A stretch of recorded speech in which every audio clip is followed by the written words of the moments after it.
Maruti Suzuki, Technology Partner, Panasonic, Gold Partner, Senco Gold and Diamonds, in partnership with Vico Laboratories, Jungli Rummy, Tata Capital, Go Gas, Clean and Dry, MMRDA, and Citco. Our knowledge partner is Sharda University. Please extend a warm reception to all our partners. Thank you very much for that. Dosto, our first session today is with a business leader who has helped put Indian IT services on the global map. In fact, many would tie in the rise of India as an IT hub with the success of his own company. While Infosys is known as a global leader in next generation technology services, its founder is known as a visionary entrepreneur who understands that there are still problems that India is grappling with. He's a compassionate leader who is shaping the next generation's mindset to solve for those. Please extend a very warm welcome to Sri N.R. Narayan Murthy, founder and chairman emeritus, Infosys. Kindly join us on stage, sir. I would also request senior journalist Shankar Iyer to please facilitate this conversation.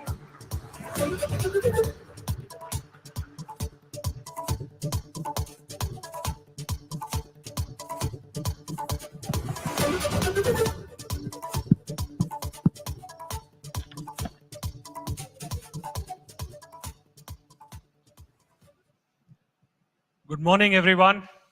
Good morning. Morning. So, a large part of India, which was not born when the software revolution started, should know that the branding that India has today of a tech superpower was created by a team of committed technology entrepreneurs, and Mr. Narayan Murthy was one of the first fountainheads of that revolution and that idea that we have today, that India, when you see Indians at the top of global corporations, when you see India in the list of tech powers, Narayan Murthy.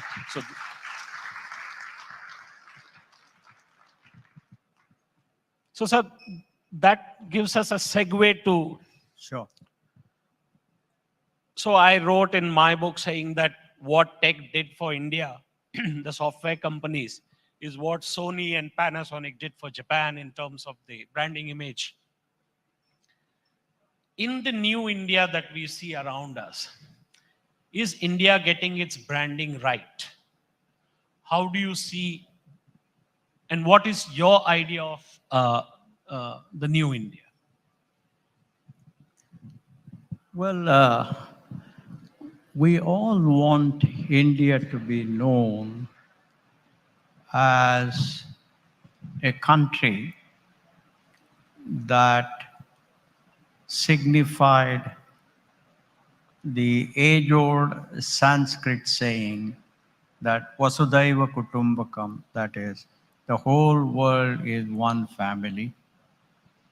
And second, Sarve Jana Sukhino Bhavantu, that is, let everybody on this planet be happy. I think India's leadership has to be based on these two extraordinary principles that were enunciated probably 3,000 or 4,000 years ago in Sanskrit.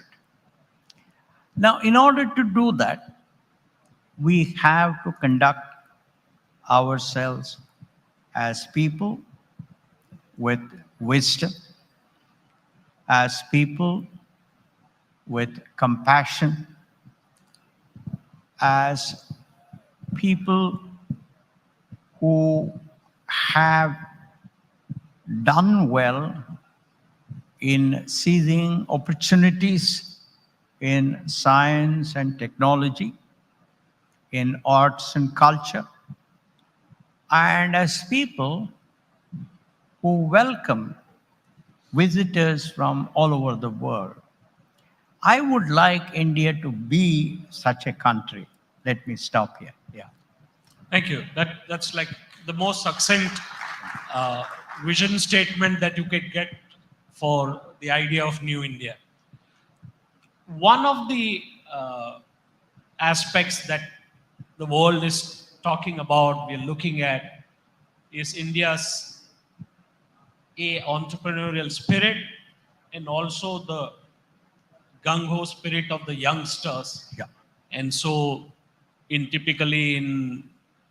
media world, that gung-ho spirit is represented by the idea of Startup India, the idea of startups, unicorns, sunicorns. I mean, Bangalore is coming up with new phraseology for those. So how do you see that evolving? The entire. Do you see the startups addressing the needs of India? Do you see the startups as a promising pathway for India's, because now India is being talked about as a $5 trillion economy and a $10 trillion economy. And typically when you started Infosys, it was created to solve problems in India and the rest of the world that arose out of adoption of technology. So are the startups providing those kind of solutions for addressing the issues of India? Well, when we founded Infosys in 1981, the primary objective for us was to leverage the market opportunity in the developed world, particularly in the United States, to create good quality jobs in India. Because at that time, in 1981, when we founded Infosys, there were a lot of engineers, even from IITs, who were without jobs. So that was our objective at that time. Now, today, the entrepreneurs have gone way past that idea. They have realized that India has need for better education. Therefore, you have companies like Baiju trying to bring the power of online education to the remote parts of India. You have healthcare. You have lots of startups in the area of providing online services. Then you have transportation, and you have companies like Ola and others, which have done a good job in providing urban transportation. In other words, today the entrepreneurs are a lot more sophisticated than we were. And they are trying to solve some of the basic needs of our country. That is better transportation, better infrastructure, better telecommunication, better mobile communication, better data communication, better access to restaurants, online access to restaurants. In other words, you name it, they're doing. However, is this sufficient? I think most of these ideas have been borrowed from the US. There's nothing wrong with that. I'm not saying anything wrong. However, the time has come for our country to become a nation that will introduce some new applications that have not happened anywhere else in the world.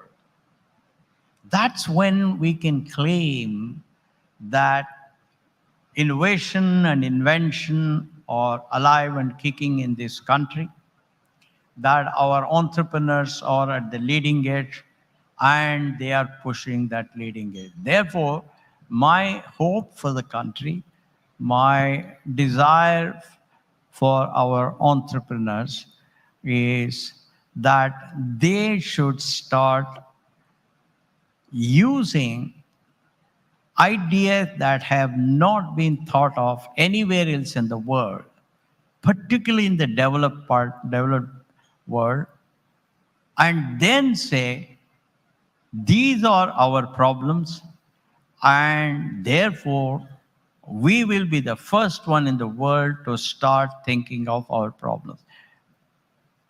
That's my desire. That's very interesting, because what your sort of in your larger mentor role, you're saying that we need to find path breaking ideas for India to forge ahead. Yeah.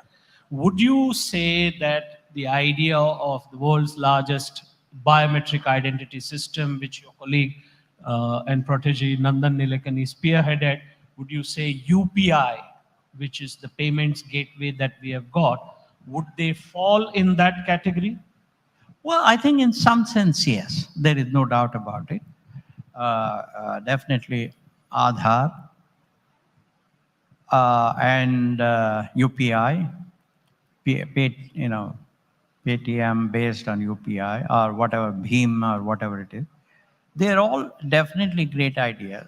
But remember one thing, the components of all these things, or even the whole idea of an identity, has already been implemented elsewhere. But nowhere has it been implemented on this scale. I think that is the beauty of Aadhaar, for which we are all very grateful. But for example, this online payment stuff, mobile payment system was first tried in Kenya. You know very well. It was very successful in Kenya. And we have modified it and adopted it, for which we are all very grateful. There is nothing wrong with that. But I do want people to say that these are the unique problems of India, and we will tackle them, and in the process we'll create jobs and we will create wealth for investors. That's what I meant as our aspirational target. So, in your role as somebody who funds startups, who sort of guides a lot of entrepreneurs, Yeah. in your conversations, have you come across anybody in sort of looking at this, or if you were to sort of advise them onto areas that they could look at, or functions that they could look at, have can we sort of can you share some thing that could be potentially a game changer, potentially a pathfinder? Well, we have a few of those ideas espoused by entrepreneurs. We have worked with them. Let me just talk about one of them. One of the entrepreneurs, who is a PhD from MIT, he is working on an inexpensive diagnosis system for several diseases. And he is looking at the Indian earning power. He is looking at that costing a small fraction of that. I don't want to go further into this because I don't want to, there may be some classified issues with, which he would obviously not want me to discuss. But sounds very exciting. I mean, the idea of a diagnosis Absolutely. system, it Yeah. sounds fantastic, considering our requirements for healthcare, Yeah. for population Yeah. scale healthcare. Yeah. Now, coming to the context of the global economy, the uncertainty, there's conversations about funds not taking up the second round or third round. Do you think that availability of capital is a challenge for the young entrepreneurs, for the startups? I personally feel that it is not. I am quite used to the situation where there is extreme competition for obtaining funding in an environment of intense competition. Now, a couple of years ago, there was abundant funding. There were all kinds of investors coming to India. They had made money elsewhere easily or whatever it is, and they wanted to invest huge sums in India. And they did that. Now, today, that funding has dried up. Therefore, our entrepreneurs who are very bright, very smart, will have to realize that the threshold has been raised. Threshold for obtaining funding has been raised. So now they will have to establish their differentiation vis-a-vis other existing ideas in the marketplace even higher. Once that differentiation is high enough, the venture capitalists will be interested in looking at those ideas. And I have no doubt at all that an idea which has true value to India, which has market in India, and which is handled by entrepreneurs who have a desire to control their costs so that as early as possible, they will take the company to a positive cash flow situation. I think they will definitely, there are enough VCs ready to fund them. Do you see a role for the government? I mean, in the US, the GPS and internet and all came out of the DARPA program. Do you see, and Mariana Mazzucato, the economist, has written a lot about this. Do you see a role for the state, for the government to sort of step in? Is that advisable, or that could create moral hazards? Well, let's remember that Aadhaar has given birth to a lot of applications in financial inclusion, in finance, and other areas of finance. So I think we already have a good example of how uh, a foundation laid by the government, and then the APIs have been clearly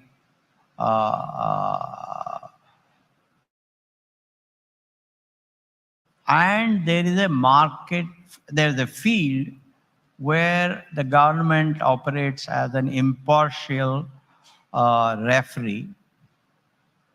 I think the entrepreneurs will fight it out and succeed. I think, as I said, Aadhaar is a good example. UPI, which NPCI has introduced, that's also a very good example. So they're all possible.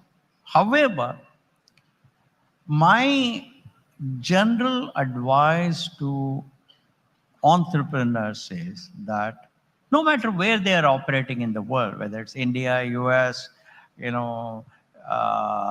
Japan, it is better that they focus on the market first rather than taking government as the primary market. There's a very important reason, and that is the purpose of the government is to use tax money efficiently for public goods. And when you are thinking of public goods, when you are looking at a public governance system in any country, there is a huge focus on reducing the cost. There is a huge focus on providing the service to a lot of people. Third, because the primary focus of the government is on established service, public good services or public goods, the time taken for a new idea is somewhat long. That happens in India, it happens in US, it happens everywhere. It's not nothing to do with a specific country. So therefore, my suggestion to entrepreneurs is to focus on the market outside the government, for them to test their ideas, and then they will grow very fast. Because otherwise, if these youngsters are caught up in the whirlpool of decision making in the public governance system, and they get frustrated because of the natural delays in the system, then they may lose key employees. They may not be able to satisfy the investors. So my request is, yes, government is a very important contributor. However, government has bigger targets, bigger purposes than just your idea. So first focus on the market, and when it is succeeded, then you can start providing it to the government, because then you can afford to put up with the delays and things like that. That's what I would say. So for these startups, for entrepreneurs, for industry to operate, the political economy has to have invested some in skills and training and availability of manpower or skilled people. You pioneered the idea of on-campus training and stuff. So I wanted to ask you a question which is really in two parts. One part is, do you see the landscape sufficiently enabling this kind of entrepreneurship? Do we have people who are properly trained, educated? Because a lot of times you hear on industry saying that the employability of some of the youngsters is not good. The second part refers to a sort of cult that has come up, which you spoke about a couple of days back, which is the idea of work from home 3 days a week, the idea of what's now known in Bangalore and elsewhere in Pune, especially, of the moonlighting phenomena. So just two parts, quick thoughts on that. Well, that the two questions you asked. First one is the relevance of training programs, education programs mounted by the corporations within their own countries, as No, and against. also, so general, is the education system delivering or producing the kind of educated people? This is one major factor. Absolutely. I would say, from my own experience of having worked with probably 150,000 employees, that there is probably top 10 to 20% of the students who are smart, who are bright, who are as good as anywhere else. and they fit in, they have the employability, they fit in very quickly and very easily. That's not, they are not the problem. But the majority of the students coming out of the Indian education system, they are exam oriented. They have been brought up on the staple diet of coaching classes. They do not study throughout the year. They wake up when the examination is coming and they solve some problems and pass the exam and they forget it. I mean, that has been my experience. Now, I may be wrong, I don't know. Others, it may not be there, but whatever I have seen with a majority of the people at Infosys, that's the thing. So these youngsters need lot of internal coaching before they become employed. That's why we run a 24-week training program in the areas that are supposed that they were supposed to have learned in their colleges. Now, the second issue you spoke about is the moonlighting, work from home, etc. I have a different take on that, and that is for the first time in the history of this country, in the last 300 years, India has received some respect for primarily its software services, but in a few other areas too. And this is the time for us to consolidate on whatever respect we have received and make sure that we grow that respect. And there's only one way of doing it. That is to work hard, to be disciplined, to innovate further, etc. And my own personal view is that from my own experience, from the experience of many people that I have seen, it is rather difficult to do it from home. Also, if you want to build a culture of an organization, and that culture building is only possible if we all come together in physical form. So, therefore, for many of these reasons, I am not an enthusiast. I'm not enthusiastic about working from home. You know, of course, moonlighting is unethical. I mean, I don't need to say that. Everybody knows that you cannot be part of two institutions because there may be classified information that may go from company A to company B. That's I need not even spend my time on that. All of you know it's not ethical.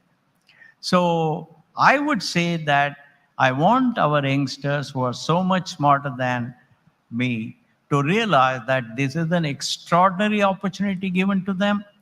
And this opportunity was not given to me when I was their age. Therefore, they have to seize this opportunity and make our nation even stronger. And to do that, a lot of hard work, a lot of discipline, a lot of sacrifice of personal time, all of that would be needed. And that is best done in an environment of physical proximity, and that creates a certain culture. Therefore, I would request the youngsters to focus on working from the office. Also, home is for spending time with family, and office is for spending time with colleagues. That's the way I have been brought up. So that's my mindset. I don't know whether I'm right or wrong, but that's my view. So, in your long and illustrious career, you have advised organizations, you advised the government, you have uh, sort of mentored several people, and now you are in a unique situation or position, I must say. Perhaps you get a lot of advice from people who tell you what to advise the current UK Prime Minister? Do you get that kind of thing? And in your in your learnings, is there something interesting or something insightful, specific that the UK Prime Minister, Mr. Rishi Sunak, has sought from you? No, I think, I have retired from, I retired from Infosys in 2014. I retired from Catamaran in 2021 when I completed my 75th year. So I don't involve myself in any business activities.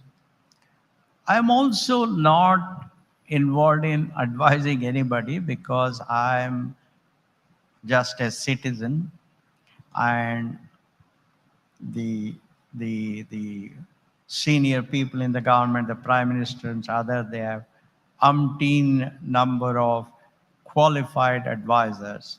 So therefore, they don't need advice from anybody like me. So I don't spend any time on any of those because that's not my job, and there are better people to do that.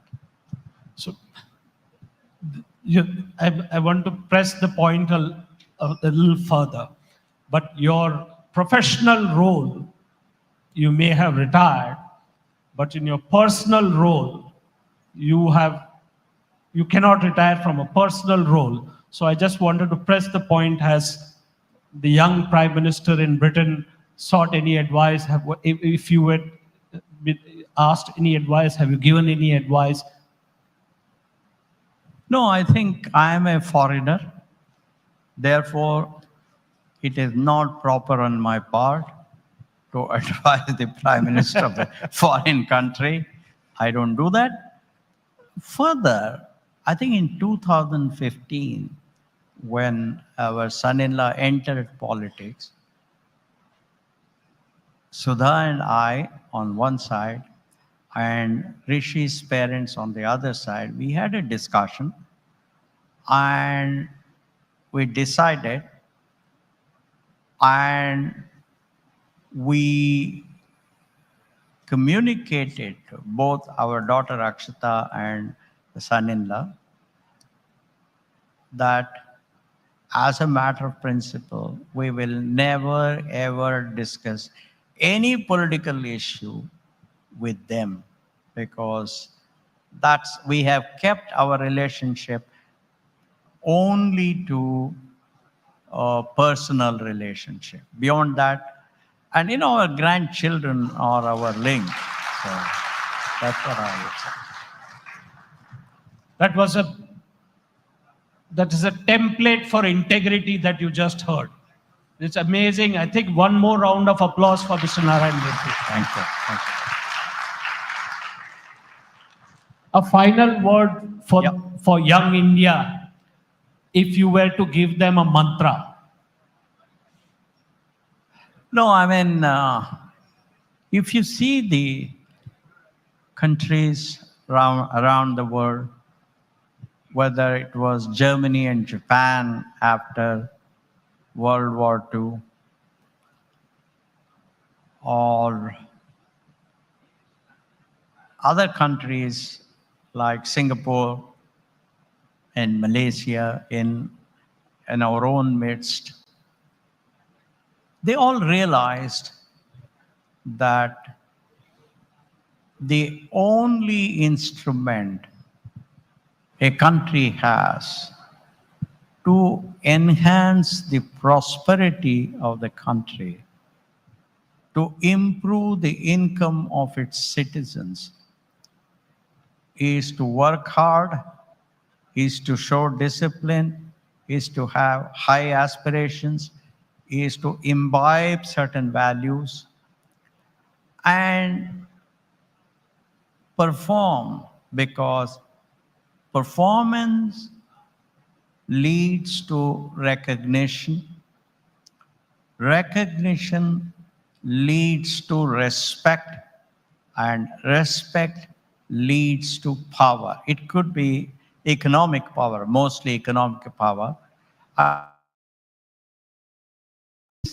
at the foundation of all other powers, social power, other respect, all of that.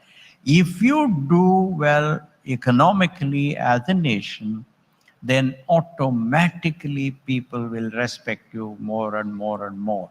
So my fervent plea to the youngsters in the country is that they should realize that performance is the only instrument they have. Therefore, they should work very, very, very hard. They should be ultra disciplined and they should have high aspirations and make this country truly realize its potential, because so many times in the last 40 years I have heard India has potential, India has potential, India has potential. But that doesn't mean anything. Only if we convert that potential into a reality, into a success, then the world will respect us even more. Today, there is a certain level of respect for India, no doubt, compared to what it was in the 60s and 70s when I was abroad.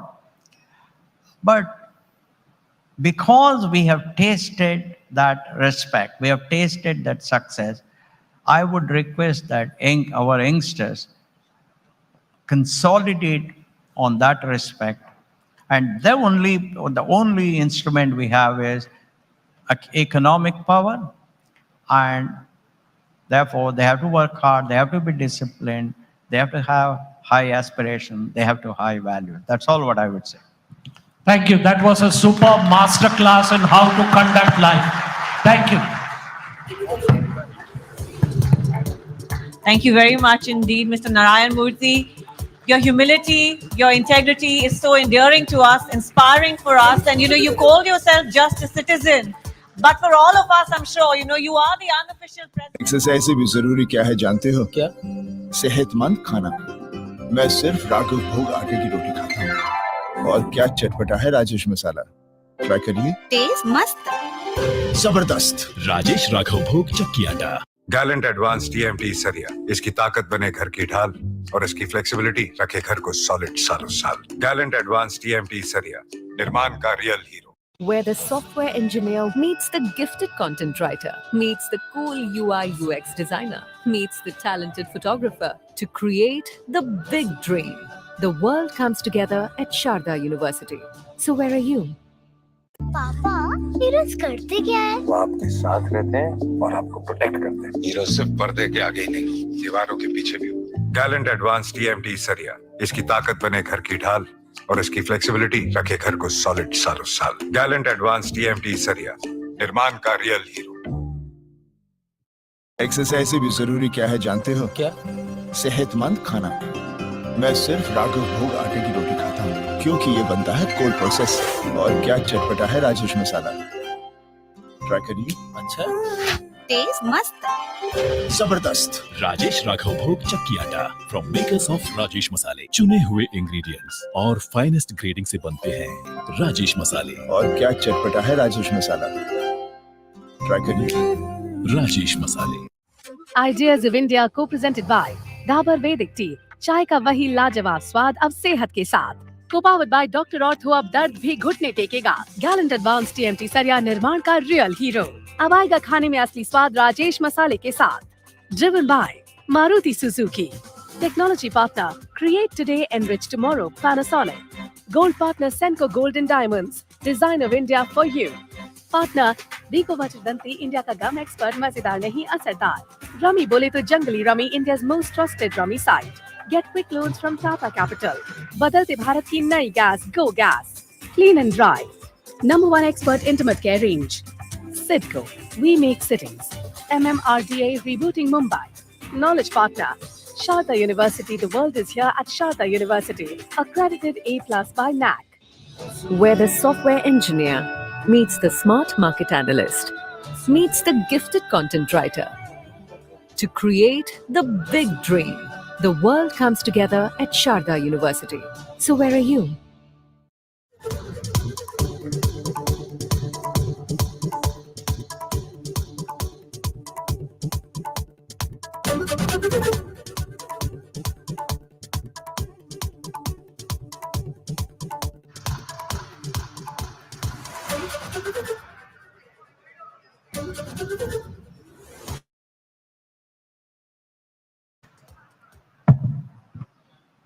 Good morning, everyone. Dr. Ghosh and I were chatting inside, and he said pretty much everything he says is a downer. And while I don't want that to dampen the spirits here this morning, uh, I do think it's the downer we need. Climate change, when one would read a couple years ago, there were conspiracy theories going around that said that climate change or global warming is not a phenomenon. It is a theory. So if you go past the first couple of pages on, say, a popular search engine like Google, climate change deniers say that climate change is a theory, that global warming is a theory and not an actual phenomenon. Present events in the last few years have shown that it's not only a phenomena, but it's knocking on our doors and seriously threatening to break down our doors. Dr. Ghosh was researching his novel, The Hungry Tide, and that was your trigger to get involved in the climate change conversation and become a crusader and change the way people view climate change? Um, yes, it was, and just because you said it, let me also repeat that there's been a lot of research on this, and people find that the easiest way to end a conversation is to use the phrase climate change, because it's so depressing and no one wants to hear about it. It's like talking about death. But there it is. It's real. I mean, just like death is real. And I started working on my novel, The Hungry Tide, way back in the year 2000. And back then, I wasn't really so informed about what was going on in the world. But if you go to my novel, The Hungry Tide, is about the Sundarban, which many of us here will be familiar with. But way back, even then, you could see these catastrophic impacts unfolding in the forest. Whole islands were disappearing. Salt water was coming deeper and deeper inland. People were losing their livelihoods. And in the years after that, there was a series of cyclones which absolutely devastated the Sundarbans. It's strange to talk about these phenomena in these circumstances where we are like in the centers which have made India, today's India, a very dynamic economy, if you like. But all around the margins of this country, there is incredible suffering that is coming because of climate change. In the Sundarbans, there have been so many lives destroyed, so many livelihoods destroyed. And I really think it's kind of really important, for us to pay attention to those things. I mean, the ABP group, they're basically, they're centered in Kolkata, but they have correspondents in, in Delhi, in Bombay. They don't have a correspondent in Goshaba, which is the biggest town in the Sundarban. If they did, I think they would be able to pay closer attention to this, because the impacts of what's happening are really devastating. We spoke about the migration that's happening as a result of climate change. But before I want you to talk about the migration specifically from the Sundarbans and the demographic change it's bringing in, which in turn will bring in a political change undoubtedly.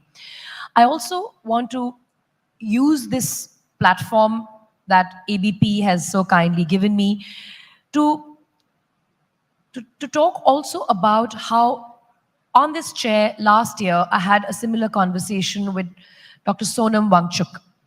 And he talked about how climate change is real and how it's impacting them in Ladakh every day. And as some of you may know, he has been on a protest of sorts, was house arrested. We sat right here and had this conversation, Dr. Ghosh.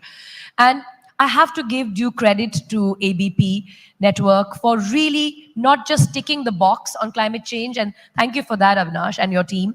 You are really doing something about it by making these uncomfortable conversations happen. And while the need for a correspondent in the Sundarbans is something that I will leave for them to do something about, but the conversation we had last year is being followed up this year with you, Dr. Ghosh. And I think that is a start. We have to acknowledge about it.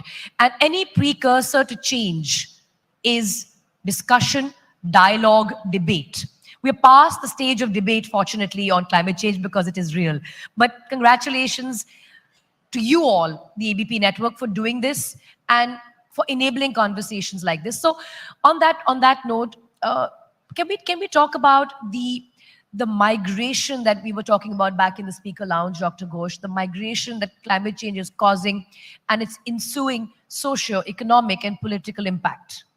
Yes, certainly. And yes, I'm very glad to be here, and I'm grateful to ABP for inviting me, and most of all for their paying attention to this subject. You know, the difficulty with climate change is that climate change doesn't always manifest itself in extreme events. Rather, it's what has been called slow violence. You know, people are driven slowly from their lands over long periods of time. And an incredible demographic shift has occurred in India, which unfortunately passes largely unnoticed. You know, I had a house in Goa for many, many years. And in the time that I had this house, it was in a small village in Goa, you know, quite sort of removed from Panjim and so on.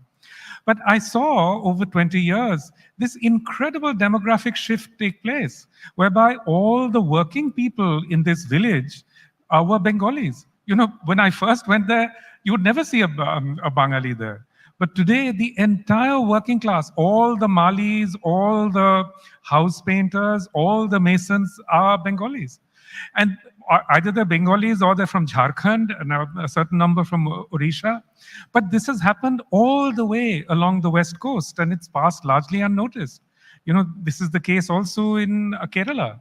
It's the case in, you know, just up and down the west coast. There are schools now in Bangalore where there are more Bengali-speaking children than Kannada-speaking children. And you can be sure that these will have very large repercussions. You know, these movements will have large demographic and political repercussions in the long run. And yet, I never see this covered, you know. And I don't understand why this passes so unnoticed, you know. In my particular case, I see it also elsewhere. You know, Italy is a country that I've been visiting, you know, for the last 30, 40 years. And beginning in about 1999, I began to notice that everywhere you go in Italy, now you hear Bangla everywhere. You see large groups of Bengalis all over Italy, but most of all, you see them in Venice. You know, the entire working class of Venice now is Bengali speaking. And this was, you know, so striking to me because not only are they Bengali speaking, they don't speak the standard Bangla of Kolkata. They speak the language I used to speak with my grandmother. You know, this is the language of Shariatpur and Madaripur in Bangladesh. So, you know, I started having conversations with a lot of these immigrants, and, you know, they're almost entirely Bangladeshi. And it was very, very fascinating to me to learn how they've made these incredibly dangerous, long journeys across the Mediterranean, across Turkey, into Europe. Same is true in America, on the streets of Brooklyn now. You know, I hear Bangla being spoken all the time. All the people who repair houses are Bangladeshis now. So, you know, literally in my lifetime, I have seen this incredible demographic change occurring in front of my eyes, where, you know, Bangla, which never used to be widely spoken in cities like New York, now is spoken everywhere. And that is attributable to climate change? It's not attributable only to climate change, but certainly it's a very large part of it. You know, so in 2016, 2017, I spent a long time doing research, you know, in the migrant camps in Italy.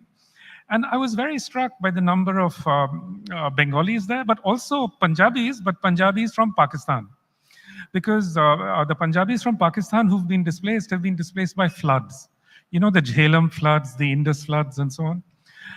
But also the Bangladeshis, many of them have been displaced by floods. But that's not the only thing. You know, there's also many political factors, economic factors, and so on. But what's very striking, actually, is that Bangladesh is today a very prosperous country. You know, their GDP per capita has surpassed ours. They have some of the best outcomes in terms of health, etc. And yet, people are leaving there in droves. I think that's the migration and the as a fallout of the larger impact of climate change is definitely something that is happening, and it's happening slowly, and we're not acknowledging it because to some extent it is gaslit. Is the climate impact of capitalism? So yesterday there were a few conversations here, starting with the inaugural session, which Veer Sangvi conducted with Madam Liz Truss. And she spoke about how capitalism as an experiment, automatically ensuring freedom and democracy, has failed. Clearly, capitalism as an economic experiment ensuring safeguarding our climate has also failed. Do you want to talk about how capitalism destroys climate change in a way, and that there is no compassionate capitalism? Yeah, I mean, as it's often said, capitalism is the greatest market failure of all time, you know, especially in relation to climate change. You know, how can you actually expect people who are told that greed is good and people who are told that, you know, just go out there and make money for your shareholders to care about the environment or to care about, you know, the land? And they obviously don't. So, you know, a lot of capitalists, you know, they talk a lot of greenwashing. I should say here that, you know, actually one of the really amazing things about, let's say, Mr. Narayan Murthy, is that, you know, he founded a company which actually was not harming the environment, you know, which was not in that sense predatory, you know. I remember once, I was actually flying out of Bangalore and I was looking at the New York Times, and on the same day, the CEOs of American companies were revealed to be earning these fantastical sums of money. And on that same day, they had a little news article about Infosys, where the top officers refused to take more money. You know, and I was very struck by that there was this kind of really great difference. So certainly, I think that generation of entrepreneurs like Mr. Narayana Murthy and so on, they have shown a different path. And I think if they were to really engage with these issues on a large scale, maybe they could make a difference. But unfortunately, what we see today is that India has wholeheartedly adopted this model of a kind of extractivism in relation to the environment, which is going to lead to absolute disaster. You can just see it.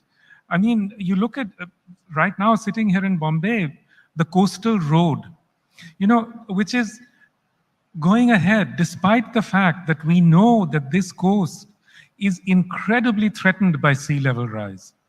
You know, so that this road, no matter what happens within the next 10, 15 years, it's going to be very badly impacted. You know, it's going to be completely exposed to the impacts of sea level rise, of intensification of cyclones and so on.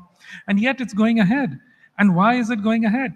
I have a theory about it, you know, which is everywhere you look in India, actually this is true all over the world, everywhere you look, there's some giant building going up. And I think the huge push for this comes from the cement lobby. You know, the cement lobby is actually one of the most powerful in the world. I mean, the real estate lobbies, the cement lobbies, and they're pushing the building of dams, and dams are just giant blocks of cement, you know. So all these forms of development, or so-called development, I think will in the long run prove to be catastrophic.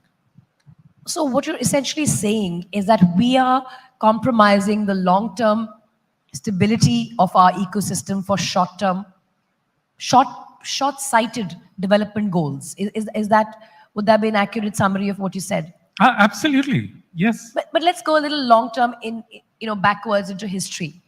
Colonialism. You write about how colonialism essentially also triggered and started what we now today identify as climate change. Do you want to talk about that? Yes, certainly.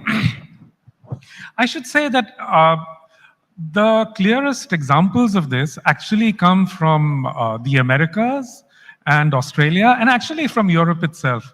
So beginning in the 17th century, when the Europeans were conquering huge territories in North and South America, they started these massive environmental interventions. So all of, say, the northeast of America was re-engineered to look like Britain.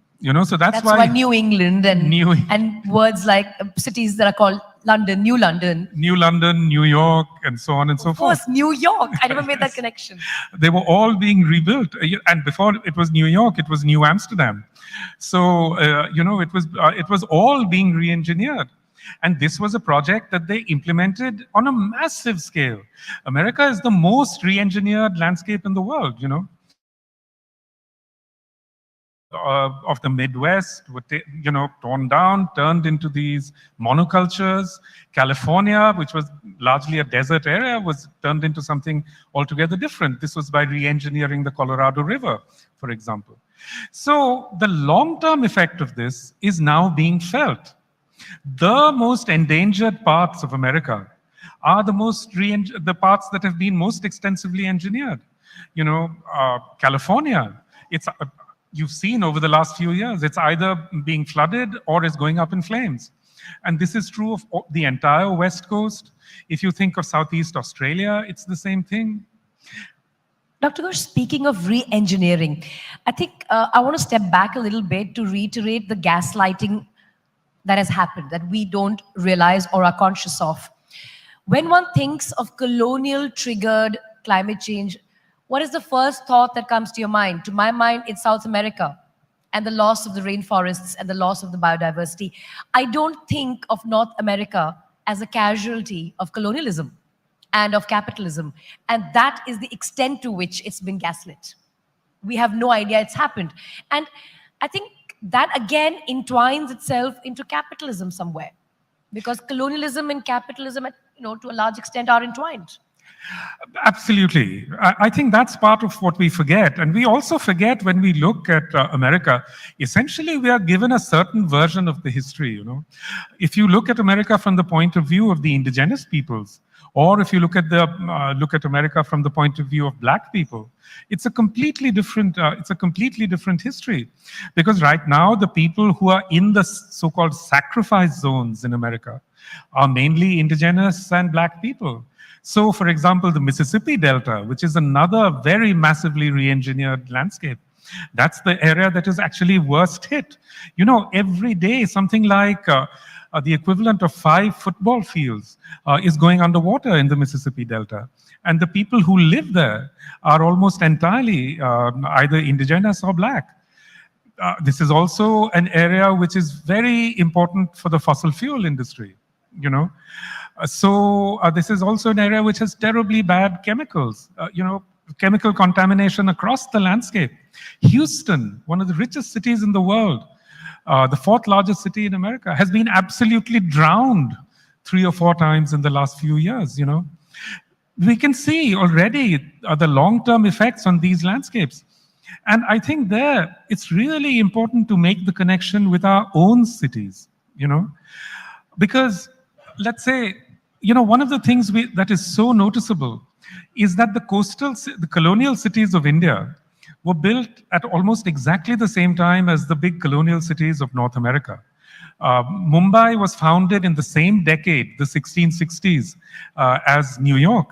And also re-engineered, as you said. I mean, would you like to just go back for a second? Sorry, I'm interrupting you, but you spoke about how the colonial settlers on the eastern coast of North America re-engineered large parts of the eastern states to resemble England. So New England, New York, New London. And they did so in specifically, let's talk about New York, by reclaiming significant portions of lands to make the New York that we know today. Something similar was done to Mumbai as well. Yes, absolutely. I mean, as we know, Mumbai in the 1660s, when the British first got Mumbai from the Portuguese as part of the dowry of Catherine of Braganza, Mumbai was 6 islands, and the Portuguese had the common sense not to build on the islands. They actually made their base in Bassein, Vasai, which is on the mainland. But the British decided to reclaim large parts of Mumbai, so they joined these 6 islands together over a period of, let's say, 100 years or so. Now, these islands were reclaimed from the sea, but actually, the water never gives anything up willingly. And these islands are going to go back to the sea. One of the most important impacts of climate change is that the Arabian Sea is heating up incredibly fast. The Bay of Bengal is also heating up fast, but the Arabian Sea is heating up even faster. So cyclones are essentially heat engines. You will have noticed over the last 10 years, there have been many more cyclones in the Arabian Sea region. Last year, it was in 2021, just before Amphan hit Calcutta, there was a cyclone that was coming straight at Mumbai, and it veered at the last minute. But you just think of what will happen if a major Category 4 or Category 5 cyclone hits Mumbai. Because, of course, New York is also very exposed to hurricanes. New York was devastated by Hurricane Sandy. But New York is relatively fortunate because it has barrier islands outside which protect it. So even Staten Island is a kind of protection for New York. Mumbai has no protection at all. If a major cyclone were to come at Mumbai from traveling up the Indian Ocean, if it made a direct hit on Mumbai, it would be catastrophic, because the most developed parts of Mumbai are all along the seashore. Now, usually when you have it's prime real estate. Exactly. Everyone who's rich in Mumbai wants a view of the sea. So, these are the most dangerous parts of the city to be in fact. And they are the most exposed in the case of a cyclone hitting. The other problem is that Mumbai is connected to the mainland by two quite narrow roads. So usually cyclones are predicted ahead. But even if you had 5 days to prepare, you would not be able to evacuate Mumbai. It's not physically possible to evacuate 15 million people. And in fact, most middle-class people wouldn't leave, because middle-class people have all their savings invested in their flat or in their car. They don't want to leave their flat or their car and go. So they will be sitting ducks, absolutely sitting ducks for a major cyclone. This is something I wrote about at great length in The Great Derangement. And one of the things I feel, rather gratified about is that my book prompted a whole research project, disaster management research project. So just at the most fundamental level, we are not preparing for that future, and that future is already here. I think it's worrying that the land that we sit on as we speak is potentially in the path of a future hurricane or a future cyclone. And it's likely to be devastating, as we witness in other parts of the world. And I don't think the outcome will be pretty, as you have reiterated. Yeah, because Mumbai represents an incredible concentration of risk. 40% of the country's trade goes through Mumbai. Mumbai has all the most important financial institutions in the country. The Mumbai Stock Exchange, the RBI, they're all here. And the Stock Exchange and RBI are actually in very low-level areas. So if there were to be a major flood or cyclone, they'll be completely, they'll be out of action, possibly for weeks. So that's something that's likely to happen at some point in the future. What is happening as we speak right now is the unseasonal rise in temperature. Punjab temperature, Haryana temperature is already in the early 30s, which is devastating for the wheat crop. Wheat and its yield directly impacts our economic health. Wheat inflation can trigger a potential economic crisis for people living at the subsistence level, which is significant proportion of our population. Now, do you want to talk about that, Dr. Ghosh? That we are sitting here right now when the predicted yield this year is likely to already be impacted. Wheat is green at this time of the year. It's supposed to start ripening in a few weeks from now, but the temperatures have already gone up. And everybody who comes from a wheat growing background is very worried. And so are people like Shankar Iyer. Is he here in the room? I think he's left. We were having this conversation yesterday. Economically, and those who look at economic forecasts of the country are equally worried. But I think the only people who are not worried are, probably the consumers, because they have no idea what's going on. So economists are worried, farmers are worried, and it's happening right now as we speak. This unseasonal rise in temperature, the hottest February we have seen in 54 years.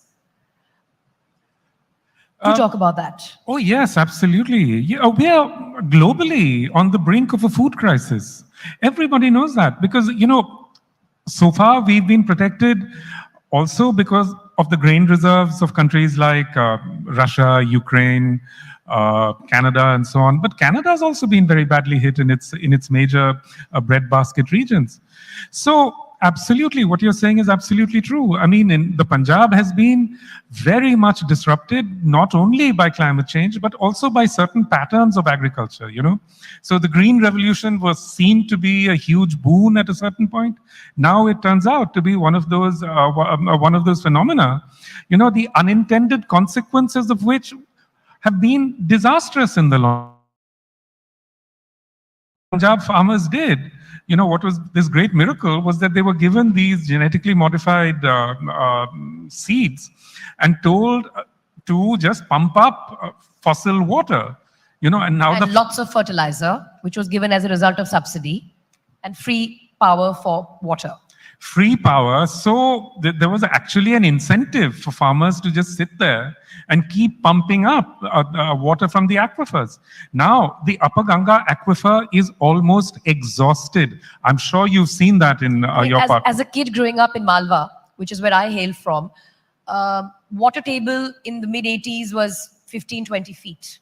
Today, we are boring in Punjab, in my part of Punjab, at 250 feet.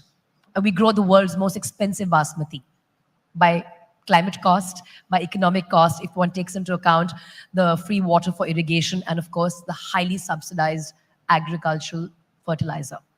And the climate cost is what, is deeply worrying. So you see, there's this vicious cycle that we are locked in. I mean, those fertilizers, those insecticides are all coming from fossil fuels. And we're eating them back in the wheat we eat and consume. So most farmers they keep one patch of wheat where they don't use fertilizer and they don't use insecticides.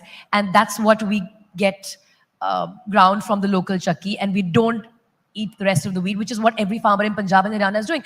But I want to go back, Dr. Ghosh, to what you said about how we take short-term developmental calls, which ultimately, like in the case of the development around the coastal road project, like with everything, has disastrous long-term consequences. The Green Revolution, we were taught in schools, it was the best thing to have happened to us. And I think at that point, we needed it. We needed it because we were grain scarce. I mean, that's what we were taught. That was the narrative that was built, that it is for our future. We lack grain, we are food insufficient, and we need to grow more grain in terms of rice and wheat. And when we probably reached the level where, assuming that narrative was not flawed, we probably should have scaled back. Interestingly speaking, in the 60s, this area that I refer to did not grow wheat and rice. We don't even eat rice. We were made to grow this by agricultural scientists. There was constant seeding done from government intervention through radio programs, through television programs, talking about the benefits of these hybrid seeds that allowed for this kind of tall wheat grass, which is what we consume. Traditionally, original wheat is not this tall. But we were taught through programs like Krishi Darshan, which I saw every day at 6 o'clock living on the farm, that this is the way to be. And bajra, jawar was what was grown, pulses are what were grown, but now we only grow rice and wheat. And ironically, we don't eat rice. I want to reiterate that. Punjab, Haryana is not a rice staple place because that's not climatically what we are tuned for. Rice is meant for water-intensive, monsoon-driven places. But there was aggressive government intervention, good or bad, to make it happen. But I think the impact of that intervention was clear a long time ago. And we should have scaled back this push for rice and wheat for food grain. Can you talk about the role of government checks and balances in food security, in recalibrating the approach to agriculture, and thirdly, taking into account how they can do that with respect to climate change? See, it's not just the government or the Indian government. It was part of a whole geopolitical thing because the Green Revolution was sponsored by the American state as a part of a Cold War contest with the Soviet Union. It was their seeds as well. It was absolutely, exactly. So now a lot of research has been done on the Green Revolution, and we know that it didn't actually feed billions, as it was said. I mean, that people were managing with their old techniques just as well. So, these things are always embedded within a sort of geopolitical context. That's the really hard part, because climate change itself is in some sense a geopolitical contest. It's a kind of war against the world's poor. That's really what it is. It's what Radhika alluded to when she was introducing the session, that climate change is a full-scale war. That's with right. the developed nations fighting with the poorer nations to pass the buck. That's right. And to try and make their conscience probably clearer. But if I had to use the last few minutes of this session for actionables, because this has been a downer, and it's a downer we all needed to hear. This was not going to be a pleasant conversation. It is not something we can wish away. And I think the economic cost of climate change is going to rise day by day through sudden aggressive amount of construction. Yes. And destruction of the ecosystem, the tunneling through mountains, which destabilizes the whole ecosystem there. But I think the economic cost on day-to-day living. So there's death which comes at you suddenly through an unforeseen event like a cyclone or an earthquake, and then there is slow death, which is through starvation, because that's where we're heading. What are the actionables? If you had to pick two actionables that we should do, which each one of us can do and fight for, what would those two actionables be? Well, they're all the usual sort of reduction of carbon footprint measures. But actually, there are many people in the country. There's a whole network of people in the country who are doing really important things at the grassroots level. And one of them, a man who I immensely admire, actually lives in Calcutta. His name is Debol Deb. He is a collector of seeds. He distributes various kinds of seeds, especially of rice, drought-resistant rice, flood-resistant rice. He has these strains of rice which can literally grow under 6 feet of water for as long as a month. So when the Sundarban was badly hit by floods, he has salt-resistant varieties of rice. I think people like him really are the unsung heroes who are working at the grassroots level. And perhaps it's good that they're not so well known, because if they were well known, maybe the big agricultural companies would go after him and try and destroy the kinds of work he does, because these corporations are utterly ruthless. And we know there's nothing known as compassionate capitalism. Thank you so much, Dr. Ghosh. This was a fantastic conversation. And you are so passionate about this. And you articulate this so well. Thank you so much. Thank you so very much. Thank you. Thank you very much, Dr. Ghosh, indeed. And, you would be very happy to know, sir, that ABP network does have a correspondent. Exercise से भी जरूरी क्या है जानते हो? क्या? सेहतमंद खाना। मैं सिर्फ राघव भोग आटे की रोटी खाता हूँ। और क्या चटपटा है राजेश मसाला, ट्राई करिए। टेस्ट मस्त। जबरदस्त। राजेश राघव भोग चक्की आटा। गैलेंट एडवांस टीएमटी सरिया, इसकी ताकत बने घर की ढाल और इसकी फ्लेक्सिबिलिटी रखे घर को सॉलिड सालों साल। गैलेंट एडवांस टीएमटी सरिया, निर्माण का real hero. Where the software engineer meets the gifted content writer, meets the cool UI UX designer, meets the talented photographer to create the big dream. The world comes together at Sharda University. So where are you? पापा heroes करते क्या है? वो आपके साथ रहते हैं और आपको प्रोटेक्ट करते हैं। हीरो सिर्फ पर्दे के आगे ही नहीं, दीवारों के पीछे भी। गैलेंट एडवांस टीएमटी सरिया, इसकी ताकत बने घर की ढाल और इसकी फ्लेक्सिबिलिटी रखे घर को सॉलिड सालों साल। गैलेंट एडवांस टीएमटी सरिया, निर्माण का real hero. Where the software engineer meets the smart market analyst, meets the gifted content writer to create the big dream. The world comes together at Sharda University. So where are you? Ideas of India co-presented by Dabur Vedic Tea. चाय का वही लाजवाब स्वाद अब सेहत के साथ। Co-powered by doctor ortho अब दर्द भी घुटने टेकेगा। गैलेंट एडवांस टीएमटी सरिया निर्माण का रियल हीरो। अब आएगा खाने में असली स्वाद राजेश मसाले के साथ। Driven by Maruti Suzuki.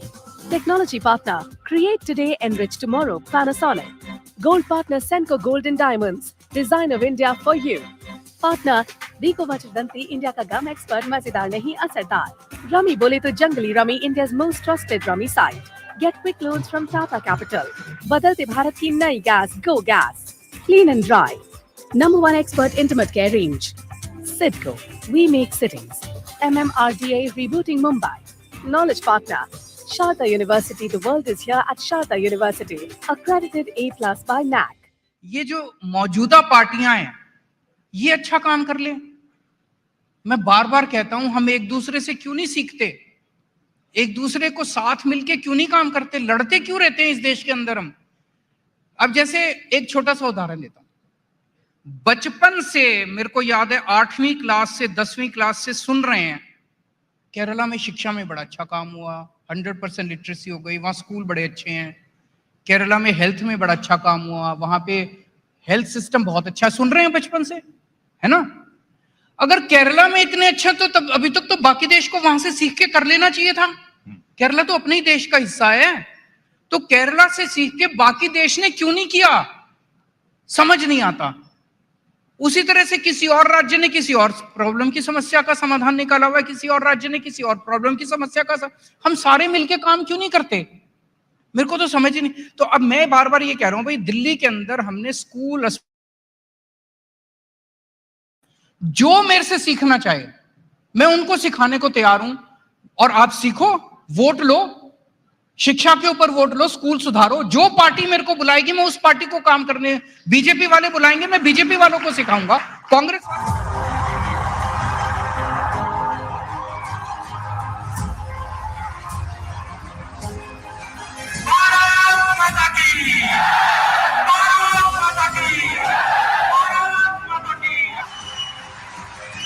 हमारा कर्तव्य है कि हमारे माँ बाप के सपने हम पूरे करेंगे, यस और no.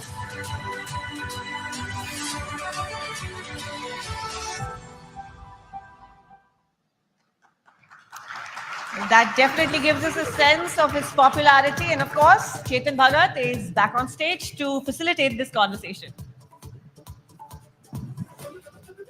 Hi, good morning everyone. Sir आप सिंगर हैं, रॉक स्टार हैं आप? नहीं क्या सर, ये क्या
physics?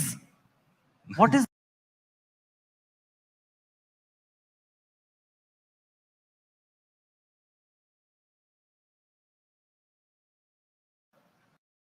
And we should have. He gives us a sense of his popularity.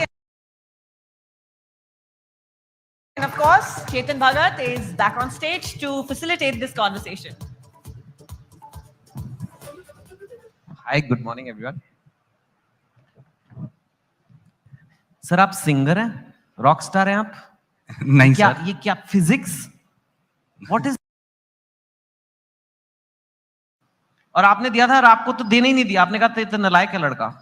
हाँ, कुछ ऐसा हुआ था कि शायद ये नहीं कर पाएगा, ऐसा फादर को बोला गया। मैं कोटा से ही हूँ, वहीं से पला बड़ा हूँ, तो मेरी पैदाइश भी वहीं की है, सौभाग्य की बात है। पर जब पहली बार गया तो मैं इस मंच के माध्यम से सभी लोगों को, जो टीचर्स कभी कभी ये सोचते हैं कि सिर्फ हमें उन बच्चों की तरफ ध्यान देना चाहिए जो हमें पहली दृष्टि में लायक लगते हैं, पर एक अध्यापक का, एक शिक्षाविद का कार्य ये होना चाहिए कि वो एवरेज बच्चे से भी सितारा निकाल सके। अगर हम ये नहीं कर सकते तो हमें शिक्षाविद खुद को कहलाने का कोई अधिकार नहीं है।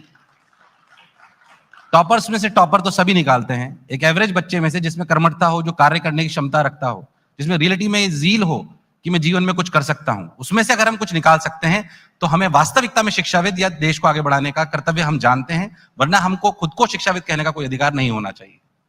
जी, तो ये एक इंस्टीट्यूट था, उसका नाम आप नहीं लेना चाहते जी, लेकिन गूगल करें तो मिल जाएगा। ये एनवी सर कहां से रिजेक्ट किया गया था, और आपने क्योंकि बाद में वहीं पे जाके जॉब भी की थी। हाँ, for some time I have done that job. मैं बंसल क्लासेस आप सभी लोग जानते होंगे, बहुत ही कोटा की धरती के लिए बहुत श्रोताधार रहे हैं, जिनकी वजह से शायद कोटा बना है। उनको मैं प्रणाम भी करता हूं, नमन भी करता हूं। एक शिक्षक के क्या कर्तव्य होने चाहिए वो भी उन्होंने बताया। अभी नारायण मूर्ति साहब भी बोल रहे थे कि एक डिसिप्लिन होना चाहिए, खासतौर से शिक्षाविद में, जो कि शिक्षक है उसके लिए डिसिप्लिन सबसे प्राथमिकता होनी चाहिए, ताकि वो बच्चे में भी ये गुण और ये संस्कार डाल सके। तो वो वहीं से मेरे पास आया, तो उनको नमन है, प्रणाम है। ठीक है, लेकिन आपका उससे पहले, before you started working, you went to IIT BHU. Yes yes yes. And आप अपनी इंजीनियरिंग की पढ़ाई करते करते भी आपने एक इंस्टीट्यूट खोल दिया था, कोटा पॉइंट। जी जी, कोटा पॉइंट बनारस में खोला था। जी, मतलब आप पढ़ रहे थे, आपको क्लास नहीं जाना था, आपको मतलब क्लास जाते थे, फिर एक और इंस्टीट्यूट चला रहे थे आप। बिल्कुल। मैं इस मामले में हमारी माता जी का बहुत बहुत धन्यवाद दूंगा। उन्होंने बचपन से वो कहानी सुनी होगी आप सभी लोगों ने कि भाई किसी गांव में पानी नहीं निकल रहा था, तो एक जगह गड्ढा खोदा, 20 फुट पानी नहीं निकला, फिर दूसरी जगह 5 जगह जब गड्ढे खोद लिए गए तो पानी नहीं निकला, तो किसी अच्छे इंसान ने बोला कि भाई एक ही जगह खोद लेते तो पानी निकल आता। ये कहानी उन्होंने मुझे बचपन से सुनाई, और जब मैं फर्स्ट ईयर में आईआईटी में सिलेक्ट हुआ, किसी को उम्मीद नहीं थी कि मैं सिलेक्ट होऊंगा। एवरेज बच्चा था, मध्यवर्गीय परिवार से आता हूं, किसी को ज्यादा उम्मीद भी नहीं थी, पर सिलेक्ट हुआ। तो उन्होंने एक ही बात बोली कि जो भी तुम्हें बनना है जीवन में, वो फर्स्ट ईयर में आप सोच लेना कि आपको क्या बनना है, और पूरे 3 साल उसी पे काम करना है आपको। तो पहली बार मैंने सोचा, क्योंकि मैं बहुत प्रभावित था, शिक्षा प्रणाली जो कोटा की है वहीं से पढ़ा था, तो शिक्षकों का मैंने मान सम्मान, उनका ऑरा बहुत कुछ देखा था, तो मैं उससे प्रभावित था। तो मैं अपने शिक्षक के पास गया और मैंने बोला कि सर मैं शिक्षक बनना चाहता हूं, और स्पेशली फिजिक्स का टीचर बनना चाहता हूं। तो उन्होंने बोला कि देख, ज्ञान बांटने वाले बहुत है, ज्ञान बहुत लोगों को है, पर आपको ज्ञान होना और आप उस ज्ञान को दूसरे बच्चों को अनुसरण करा पाए और वो आपकी बात समझ पाए, इन दोनों बातों में बहुत अंतर है।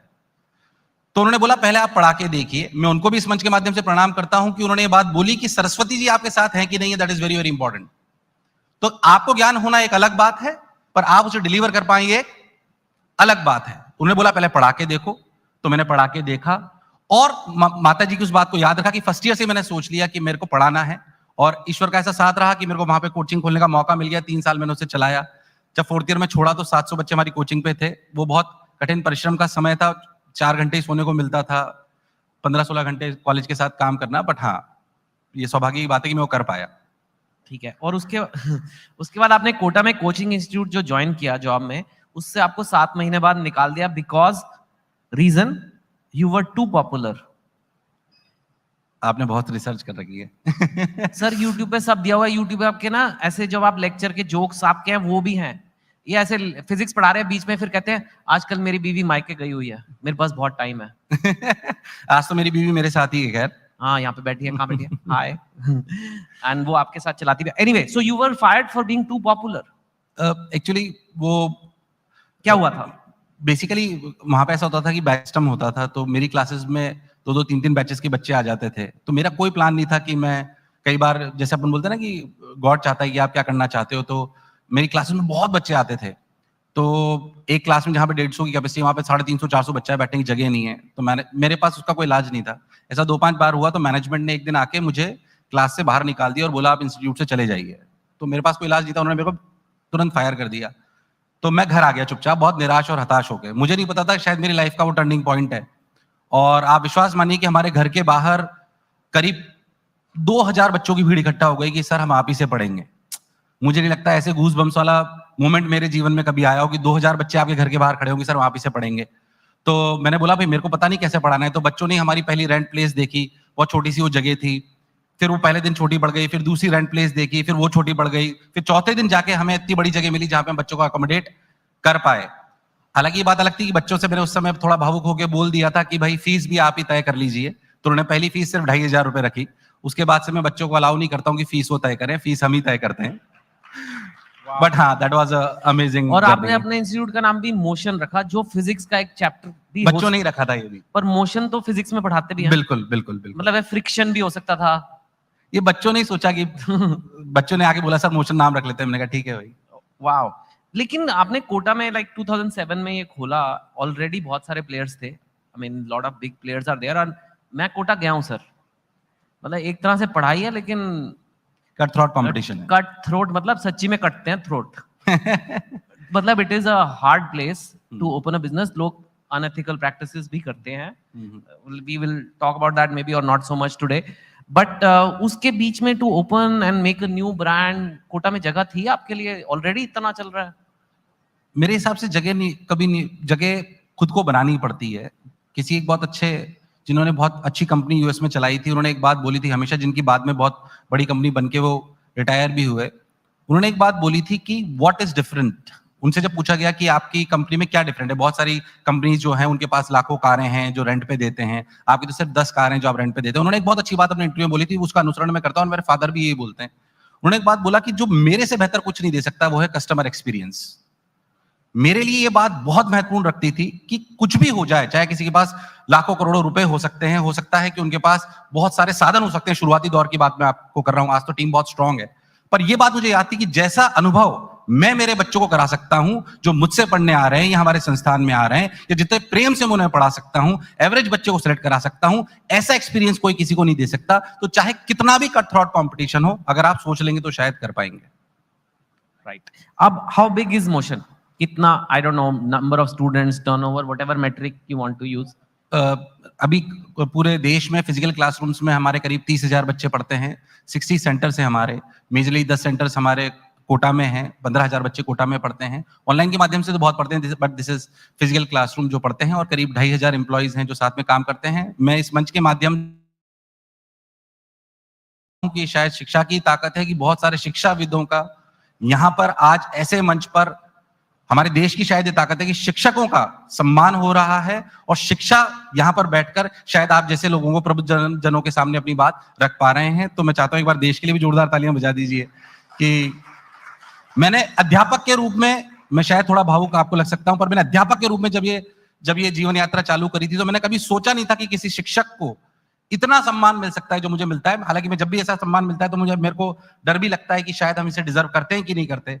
पर किसी स्टार्स को इतना सम्मान मिलना, पॉलिटिशियंस को इतना सम्मान मिलना, पर ये हमारे यहाँ पे ज्ञान की ताकत है कि शिक्षकों को इतना सम्मान मिल रहा है। तो मैं उसे नतमस्तक होकर स्वीकार भी करता हूं और वादा भी करता हूं कि इस कर्तव्य को जरूर निभाऊंगा।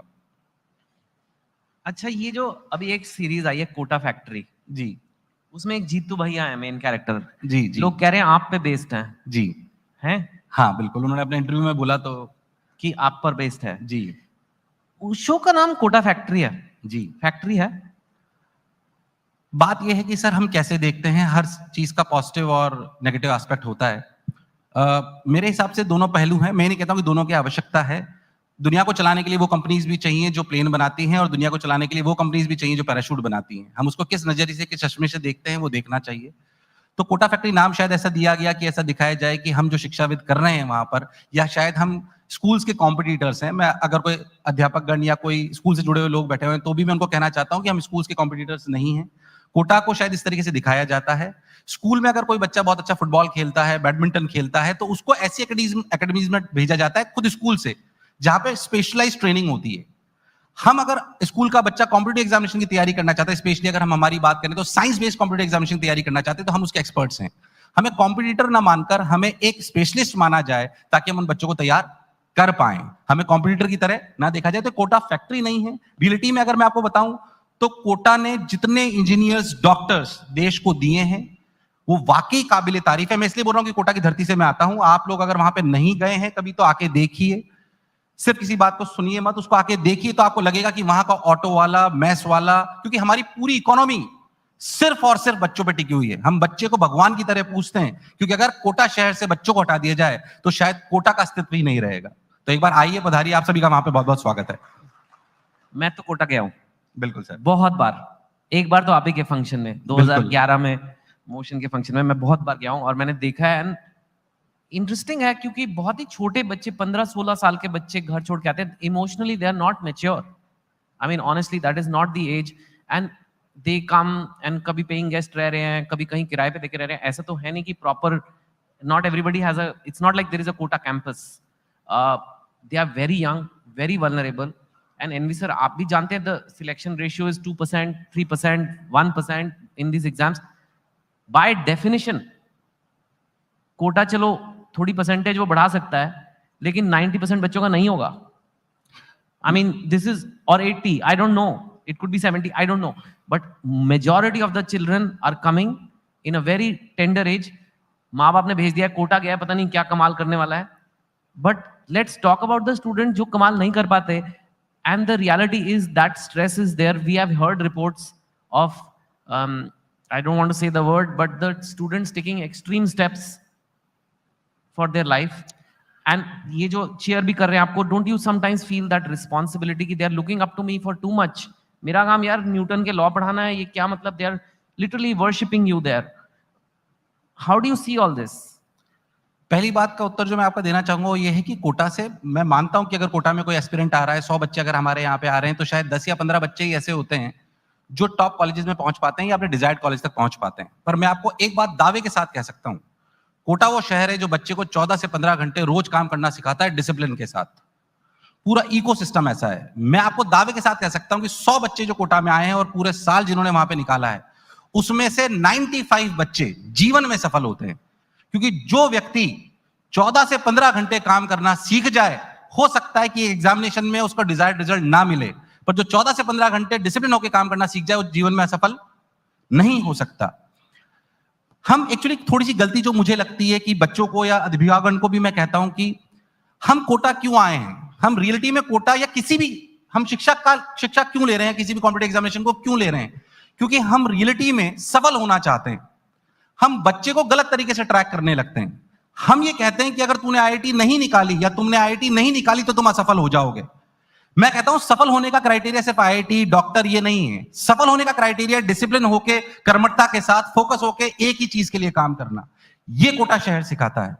इसलिए 100 में से 95 बच्चे वहां पे जीवन में आगे सफल होते हैं। किसी एक एग्जामिनेशन से अपनी सफलता के मापदंड को नाप लेना ये गलत है। जो बच्चे के लिए आप कह रहे हैं प्रेशर ले लेते हैं, शायद इस डिफरेंस को, बड़ी आईएएस ऑफिसर से 2 मिनट और लूंगा सर। उन्होंने जब उनकी AIR 1 आई 3 साल पहले के उनका इंटरव्यू, उन्होंने बहुत सुंदर बात बोली, मुझे बहुत अच्छी लगती है। उन्होंने बोला कि मैक्सिमम बच्चे या लोग संघर्ष और दुख में अंतर नहीं कर पाते हैं। संघर्ष कर्म से आता है। हम 15 घंटे काम कर रहे हैं, इस संघर्ष को हम दुख मानने लगते हैं। ये दुख नहीं है, संघर्ष है। अगर हमें जीवन यात्रा में कुछ ना कुछ पाना है, संघर्ष से प्रेम करना पड़ेगा। जिस दिन हम संघर्ष से प्रेम करना जान जाएंगे, उस दिन शायद हम बहुत कुछ अचीव कर लेंगे। दुख वो है कि हमने कोरोना में किसी अपने साथी को, अपने सहयोगियों को, किसी परिवारजन को छोड़ दिया जिसपे हमारा कंट्रोल नहीं है। ये दुख है। तो पहली बात, हम बच्चे को ये समझाते हैं कि संघर्ष यात्रा है जो जीवन में आपको सफलता की तरफ ले जाएगी। अगर इस डिफरेंस को बच्चा समझ ले तो वाकई वो कुछ ना कुछ कर पाएंगे। मैं मानता हूं कि कुछ अप्रिय घटना कोटा में हुई है जो नहीं होनी चाहिए, पर अगर आप परसेंटेज बेसिस पे देखेंगे तो पूरे शहर में स्टूडेंट्स में that is the same percentage. Kota को highlight because of any reason शायद ज्यादा करा जाता है। मैं इसके बाद ये नहीं कहता हूं कि एक शिक्षाविद होने के नाते हमारा उसमें कर्तव्य नहीं कि हमें काम नहीं करना चाहिए। हमें काम करना चाहिए उसके लिए, और हम कर्मठता से काम कर रहे हैं। इस मंच के माध्यम से कह सकता हूं कि मोशन में ऐसी अप्रिय घटना आज तक कभी नहीं हुई है जिस संस्थान को मैं चलाता हूं। तो शिक्षाविदों से भी ये अनुरोध है कि बच्चे को एक दोस्त की तरह पढ़ाइए, उसको समझाइए कि सफलता सिलेक्शन में नहीं, सफलता उस कर्म में है जो आप यहाँ पे आके कर रहे हो और जो यहाँ पे आके आप सीख रहे हो। अगर इस डिफरेंस को समझ जाएगा तो रियलिटी में वो जरूर सफल हो जाएगा। डेफिनेटली कोटा के कुछ लोग बहुत सफल हैं. इनफैक्ट एक सेशन मैं करने वाला हूं इसके बाद. Bhavish Agarwal, who is founder of Ola, and he also went to Kota. Correct. But he said he only played video games there. We'll talk about it in that session. ये highlight है. But आपने कई बार कहा है कि मेहनत बहुत आप करते हो, आप खुद बहुत काम करते हो. 3 words आप बहुत यूज करते हो: जिद, जुनून, मेहनत. To make it in life. For anyone who wants to make it in life, entrance exam हो, कुछ भी बिजनेस हो, कुछ भी हो, जिद, जुनून और मेहनत, ये आपके 3 सीक्रेट्स हैं. What is this? बिल्कुल है. मध्यवर्गीय परिवार से आते हैं, कभी सोचा नहीं था कि यहाँ तक पहुंचेंगे. तो फादर ने एक ही बात बताई कि जिद जब तक नहीं होगी तब तक आप आगे नहीं बढ़ पाओगे. और जाहिर सी बात है, जैसा कि सर ने बोला, कट थ्रोट कंपटीशन था. कई बार एंटरप्रेन्योर्स जो भी हैं वो भी सोचते हैं कि हमारे पास पैसा नहीं है, they are only running towards funding and all. मेरे हिसाब से कोई भी ऑर्गेनाइजेशन को बिल्ड करने के लिए फंड चाहिए, मैं मानता हूं. बस उससे सबसे पहले जो चीज चाहिए वो चाहिए जुनून.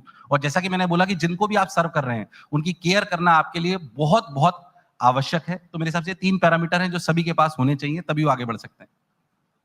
That's good. Education sector, specially ed tech आजकल काफी चल रहा है. इंटेंशन अच्छा है, ठीक है भाई, सबको मिल जाए, टेक्नोलॉजी का यूज किया जाए एजुकेशन में, लेकिन अनएथिकल बिहेवियर भी बहुत है. अभी मैंने एक आर्टिकल देखा, गवर्नमेंट ने कहा है, उन्होंने नाम नहीं लिया कंपनी का और हमें लेना भी नहीं चाहिए, लेकिन उन्होंने कहा कि beware of certain edtech scams. Why is the government saying that? Are they wrong और is there something happening? To be honest, जिनके लिए बोला गया है मेरे को उसका बहुत आइडिया है नहीं. पर हाँ, काम उस क्षेत्र में भी बहुत अच्छा हुआ है. कई बार ऐसा होता है कि हो सकता है, आई रियली डोंट नो, पर फंडिंग के प्रेशर में हो सकता है कि कुछ ऐसी टैक्टिक्स अपनाई गई हो which is not logical, which is not correct. अगर ऐसा है तो मेरे हिसाब से जैसे स्कूलों पर या किसी भी शिक्षण संस्थानों पर गवर्नमेंट की रेगुलेटरी बॉडी है, वैसे ही एडटेक्स पे, कोचिंग इंस्टीट्यूट्स पे होनी चाहिए. हम इसका सम्मान करते हैं और इसमें कोई बुराई वाली बात नहीं है. रही बात शिक्षा की, तो सर मैं थोड़ा सा इस पे शिक्षा पे ये बोलना चाहूंगा कि हमें शिक्षा प्रणाली, शायद हम शिक्षाविदों को बदलने की थोड़ी आवश्यकता है. वो इसलिए है कि आज से 50 साल पहले हम किसी बच्चे को कोई नॉलेज देते थे तो उस नॉलेज को गेन कर कर अपना पूरा जीवन यापन उसी क्षेत्र में और उसी टेक्नोलॉजी, उसी प्रोसेस के साथ निकाल देता था. आज की तारीख में हम शायद इस बारे में, एडटेक को जो मैं कहना चाहता हूं, हम इस बात पे प्रोसेस पे जा रहे हैं कि हम कैसे कॉन्सेप्ट्स को आसानी से पढ़ाएंगे, कैसे टेक्नोलॉजी को यूज करेंगे आसानी से. इस पे हम बहुत फोकस कर रहे हैं. पर मैं कह रहा हूं इससे भी जो इंपॉर्टेंट बात है वो ये है कि हमें समझना पड़ेगा कि हर 5 साल में हर प्रोसेस को करने के नए नए तरीके आ रहे हैं, इनोवेट हो रहे हैं. तो एजुकेशन में ये एम्पावर करना जरूरी है कि बच्चे को नई चीज सीखकर, खुद से सीखकर अप्लाई करने की हैबिट होनी चाहिए. उसे हमने कोई आज एक ज्ञान दे दिया और 5 साल बाद बदल जाएगा, उसमें जरूरी ये काबिलियत होनी चाहिए कि वो नई चीज सीखे और उसे अप्लाई करने की क्षमता उसमें होनी चाहिए. ये that is the most important thing which should be incorporated into the education sector. That is very very important, ताकि हमारी आने वाली नई पीढ़ी नई चीज सीख पाए, सिखा पाए और फिर उसको भी अप्लाई कर पाए. राइट. एक स्टूडेंट का क्वेश्चन है, राजवर्धन उसका नाम है. वो कह रहा है 12th के मार्क्स की क्या वैल्यू है? सारा फोकस एंट्रेंस पे है, हर जगह फ्यूचर एंट्रेंस पे डिपेंडेंट है. अब ये 12th के बोर्ड के नंबर हैं, क्या करें इनका? और इसके लिए अलग मेहनत है, इसके लिए अलग है, और वो entrance, I mean what is your view? I mean I know you are not running the CBSE ICSE. तो एक्चुअली मेरा इसमें आंसर थोड़ा सा डिफरेंट तरीके से मैं आपको देना चाहूंगा. कई बार हम बच्चे हमसे बहुत तर्क करते हैं, हमसे भी रोज करते हैं, बोलते हैं कि ये क्यों पढ़े, ये तुम्हारे काम आएगा ही नहीं. कई बार हमें वो भी करना होता है जिसकी मान्यता है. जैसे मैं आपको अपनी बात बताता हूं कि जब मैं आईआईटी की तैयारी कर रहा था तो मुझे लगता था केमिस्ट्री क्यों पढ़ें, लाल पीला मिलाते हैं नीला अभी लाल पीला मिलाते हैं नीला निकल आता है. ये सच्चाई है केमिस्ट्री की कि आपको रटना पड़ेगा. मुझे लगता था इसमें कोई लॉजिक नहीं है, मैंने उसे पढ़ा नहीं, फिजिक्स मैथ्स ही पढ़ी ज्यादा. फिजिक्स में पहली बार 0 आए तो बहुत मेहनत करी. विश्वास मानिए मेरे केमिस्ट्री में बहुत कम नंबर आए क्योंकि मैंने पढ़ी नहीं, जस्ट बिकॉज ऑफ ईगो. इस वजह से मेरी आईआईटी में 3000 रैंक आई. पर वो पढ़ना जरूरी था. मैं बच्चों को ये बोलता हूं कि मान्यता है कुछ चीजों की. आज जो हमारे पास, जिसे मनी बोल रहे हैं, जब माननीय प्रधानमंत्री जी से बोल दिया कि इसकी कोई मान्यता नहीं है तो उसकी कोई वैल्यू नहीं थी. पर आज उस पेपर की भी वैल्यू है क्योंकि उसकी मान्यता है. अगर बोर्ड की मान्यता है और पूरी दुनिया उसे पैरामीटर मानती है और देश हमारा पैरामीटर मानता है, तो आपको भले आज उसमें हो सकता है कुछ कम लॉजिक नजर आता हो कि मैं तो आईआईटी की तैयारी कर रहा हूं, मैं नीट की तैयारी कर रहा हूं, बोर्ड से ऊपर का मुझे क्राइटेरिया समझ में आता है. But that is very very important कि उस 12th की परसेंटेज, उस 10th की परसेंटेज भी हमारी अच्छी होनी चाहिए, क्योंकि दुनिया आपको उस क्राइटेरिया से देखती है. अगर आप उसमें उस मापदंड में खरे नहीं उतरेंगे तो वास्तविकता में आप कहीं ना कहीं पीछे रह जाएंगे। तो आप चाहते हैं कि जीवन में आपको अपॉर्चुनिटी मिले, तो जो मापदंड दुनिया ने सेट करे हैं, देश ने सेट करे हैं, उस क्राइटेरिया में आपको एक बार अपने को परफॉर्म करके दिखाना पड़ेगा। हो सकता है कहीं कम लॉजिक नजर आए, कहीं पे ज्यादा लॉजिक नजर आए, पर हमें यह भी दिखना पड़ेगा कि किस चीज की मान्यता है जिसकी वजह से मेरा करियर आगे जाएगा। तो जो भी बच्चे मुझे सुन रहे हैं, अगर कॉम्पिटिटिव एग्जामिनेशन की तैयारी कर रहे हैं, तो उनसे अनुरोध है कि बोर्ड्स को भी पूरी प्राथमिकता दीजिए। अगर आपने वास्तविकता में कॉम्पिटिटिव एग्जामिनेशन की तैयारी अच्छे से करी है, तो आपको मुश्किल से रोज 1 घंटे देना है और आपके बोर्ड में भी 95% से ज्यादा आएंगे। और आपको किसी भी कॉम्पिटिटिव एग्जामिनेशन में, किसी भी कंपनी में, अभी थोड़ी देर पहले मैं नारायण मूर्ति साहब को सुन रहा था, जब उनकी कंपनी भी हमारे आईआईटी में आती थी, तो वो एक बेसिक क्राइटेरिया लगाती थी कि बच्चे की 10th में या 12th में इतनी परसेंटेज होनी चाहिए, भले उसने कैसा भी परफॉर्म करा हो आईआईटी में। तो that is very very important. Okay, failure की बात करेंगे, how does one conquer failure. और आपकी कई बार आप ये लाइन बोलते हैं, हारा वही जो लड़ा नहीं, तो इसका क्या मतलब है? कि कोई लक्ष्य मनुष्य के साहस से बड़ा नहीं, ये कोई लक्ष्य मनुष्य के साहस से बड़ा नहीं, और हारा वही जो लड़ा नहीं, हारा वही जो लड़ा नहीं। तो मैं सभी बच्चों को बोलता हूं, भाई आपको लड़ना तो पड़ेगा ही पड़ेगा, 110%। अगर आप कर्म नहीं करते हैं, कर्म नहीं कर सकते आप, तो कुछ भी नहीं कर सकते। हम बच्चों को सबसे पहली बात ये बोलते हैं कि कर्म करो तो फल मिलता है, आज नहीं तो कल मिलता है। कि कर्म करो तो फल मिलता है, आज नहीं तो कल मिलता है। और जितना गहरा अधिक हो कुआं, कि जितना गहरा अधिक हो कुआं, उतना मीठा जल मिलता है। कर्म करो तो फल मिलता है, आज नहीं तो कल मिलता है। ये बच्चों को हम लगातार सुनाते हैं। और बच्चे कई बार हमसे पूछते हैं कि, क्योंकि आपने पूछा कि कोई लक्ष्य मनुष्य के साथ से बड़ा नहीं, तो वास्तविकता में, क्योंकि मैं व्यक्तिगत रूप से भी मध्यम वर्गीय परिवार से आता हूं, आई have seen a lot of changes in my mindset. बहुत छोटे छोटे चेंजेस। मैं आईआईटी में गया तो विश्वास मानिए, 2003 में मैं आईआईटी में गया, तो बहुत मध्यम वर्गीय परिवार से आते हैं। तो मेरे सीनियर ने मेरी रैगिंग ली और मुझसे बोला कि कंप्यूटर चालू कर दे। रैगिंग हुआ करती थी उस समय, वो एक अलग टॉपिक है। तो रैगिंग हुआ करती थी, मेरा कंप्यूटर चालू कर दे। विश्वास मानिए मैंने कंप्यूटर देखा नहीं था 2003 में, जबकि कंप्यूटर्स आ चुके थे, मैंने देखा ही नहीं था। अब वो जो मॉनिटर होता है, उसी को जाके मैं दबा रहा हूं। तो जब मैं उसको जाके दबा रहा हूं, तो मुझे पता ही नहीं पड़ रहा कि कंप्यूटर कहां से चालू होगा। तो वहां जाके मुझे पता पड़ा कि रियलिटी में कंप्यूटर ऐसे चालू होता है। खैर, मैं शायद माइंडसेट की बात अपनी बता रहा था। ऐसे बहुत सारे मध्यम वर्गीय जीवन जो बच्चा होता है, उसके पड़ाव आते हैं बहुत छोटे छोटे। शायद आपको बहुत छोटी सी बातें लग रही होगी, पर एक बच्चा जो बहुत मध्यम वर्गीय परिवार से आता है, और हमारे मध्यम वर्गीय परिवार की डेफिनेशन अलग है। हम मध्यम वर्गीय परिवार मानते हैं, अगर आप ढंग से डेफिनेशन देखेंगे, तो मध्यम वर्गीय परिवार हम उसको मानते हैं जो महीने के 50,000, 60,000, 70,000 कमा रहा है। ये मध्यम वर्गीय परिवार नहीं है, ये अपर मिडिल क्लास है। मिडिल क्लास वो है जिसकी कमाई सिर्फ 10 से 15,000 रुपए महीने की है। ये रियल मिडिल क्लास है, जिसमें 70 से 80% देश वास्तविकता में है। उस बच्चे को अगर ऊपर ले जाना है, तो आपको धीरे धीरे एक्सपोजर देना पड़ेगा, और रियलिटी में उसके माइंडसेट को चेंज करना पड़ेगा, जो व्यक्तिगत रूप से मैंने खुद में भी देखा है। ठीक है एनवी सर, अब मुझे समझ आ गया आपका सीक्रेट क्या है। आप अपने रेज्यूमे में ना सिर्फ फिजिक्स टीचर मत लिखो, आप लिखो फिजिक्स टीचर भी हैं और कवि भी हैं। ठीक है, थैंक यू सो मच, आपने इतना कुछ शेयर किया। That's all we have time for. Thank you NV sir, big applause for it. Thank you. Thank you. Thank you very much indeed NV sir. जिस तरह से आपने आज हमसे बात करी, we can totally relate. Gallant Advance TMT सरिया, इसकी ताकत बने घर की ढाल और इसकी फ्लेक्सिबिलिटी रखे घर को सॉलिड सालों साल। गैलेंट एडवांस टीएमटी सरिया, निर्माण का real hero. Where the software engineer meets the gifted content writer, meets the cool UI UX designer, meets the talented photographer to create the big dream. The world comes together at Sharda University. So where are you? पापा heroes करते क्या है? वो आपके साथ रहते हैं और आपको प्रोटेक्ट करते हैं। हीरो सिर्फ पर्दे के आगे ही नहीं, दीवारों के पीछे भी। गैलेंट एडवांस टीएमटी सरिया, इसकी ताकत बने घर की ढाल और इसकी फ्लेक्सिबिलिटी रखे घर को सॉलिड सालों साल। गैलेंट एडवांस टीएमटी सरिया, निर्माण का real hero. Where the software engineer meets the smart market analyst, meets the gifted content writer to create the big dream. The world comes together at Sharda University. So where are you? Ideas of India co-presented by Dabur Vedic Tea. Co-powered by Dr. Ortho, अब दर्द भी घुटने टेकेगा। Gallant Advance TMT सरिया, निर्माण का real hero. अब आएगा खाने में असली स्वाद राजेश मसाले के साथ। Driven by Maruti Suzuki. Technology partner, create today, enrich tomorrow, Panasonic. Gold partner, Senco Gold and Diamonds, design of India for you. Partner, Rico Vachidanti, India का गम एक्सपर्ट, मजेदार नहीं असरदार। रमी बोले तो जंगली rummy, India's most trusted rummy site. Get quick loans from Tata Capital. बदलते भारत की नई gas, Go Gas. Clean and dry. #1 expert intimate care range. Sidco. We make sittings. MMRDA rebooting Mumbai. Knowledge partner. Sharda University. The world is here at Sharda University. Accredited A+ by NAC. You can tell me to pass this question if you want, but a lot of people have asked you this. आपकी जोड़ी होती थी सलीम जावेद, एक जोड़ी में आप जी जी जी जी और फिर then in the 80s you separated. Was it like one day or was it a built up? Because मैं इसलिए पूछना चाहता हूँ, आजकल काफी स्टार्टअप फाउंडर्स होते हैं, साथ में स्टार्टअप खोलते हैं, यूनिकॉर्न करते हैं, फिर थोड़े साल बाद अलग हो जाते हैं.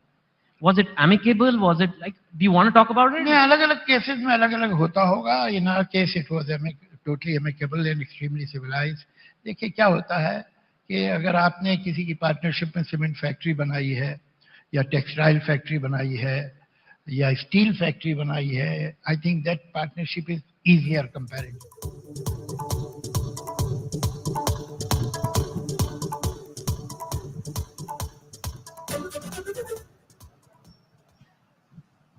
So, Professor Nandi, I think I'd like to jump straight into the conversation. You've been writing about violence for a very long period of time. You wrote a book on the Ram Janambhoomi Ayodhya movement and the destruction of the Babri Masjid. You've written extensively about partition violence. And 40 years ago, you wrote a book called The Intimate Enemy, The Loss and Recovery of Self Under Colonialism. This session itself is called Living with Violence, the Demons Within Us. Would you explain to us what you think are the demons within us? Who and what is the intimate enemy? Frankly, the title was not chosen by me. It has been imposed on me. Otherwise, I would have probably started at a different level, and I would have tried to ask you a counter question. Okay. I would like to ask you a counter question as to why do you think these inner demons are something we have to live with, or we try to somehow are driven by them? That's the question. I mean, I think in my imagination I have been very violent. I not only study violence, but in my imagination, I would like to kill quite a lot of people. But they are not my inner demons, however. You know, because most of them I find will die not from diseases or from natural causes, but by their sheer foolishness. Because they think that they can, by violence, get their way. Or if you ask me what has been my own learning about violence from my own work, I would say that it is the fact that I have become aware, very much aware, that violence itself takes an enormous toll of the killers. If you see Oppenheimer's film on the killings in Indonesia in the 1950s, mid-50s, if I remember correctly, he, in his documentary on the subject, actually makes the killers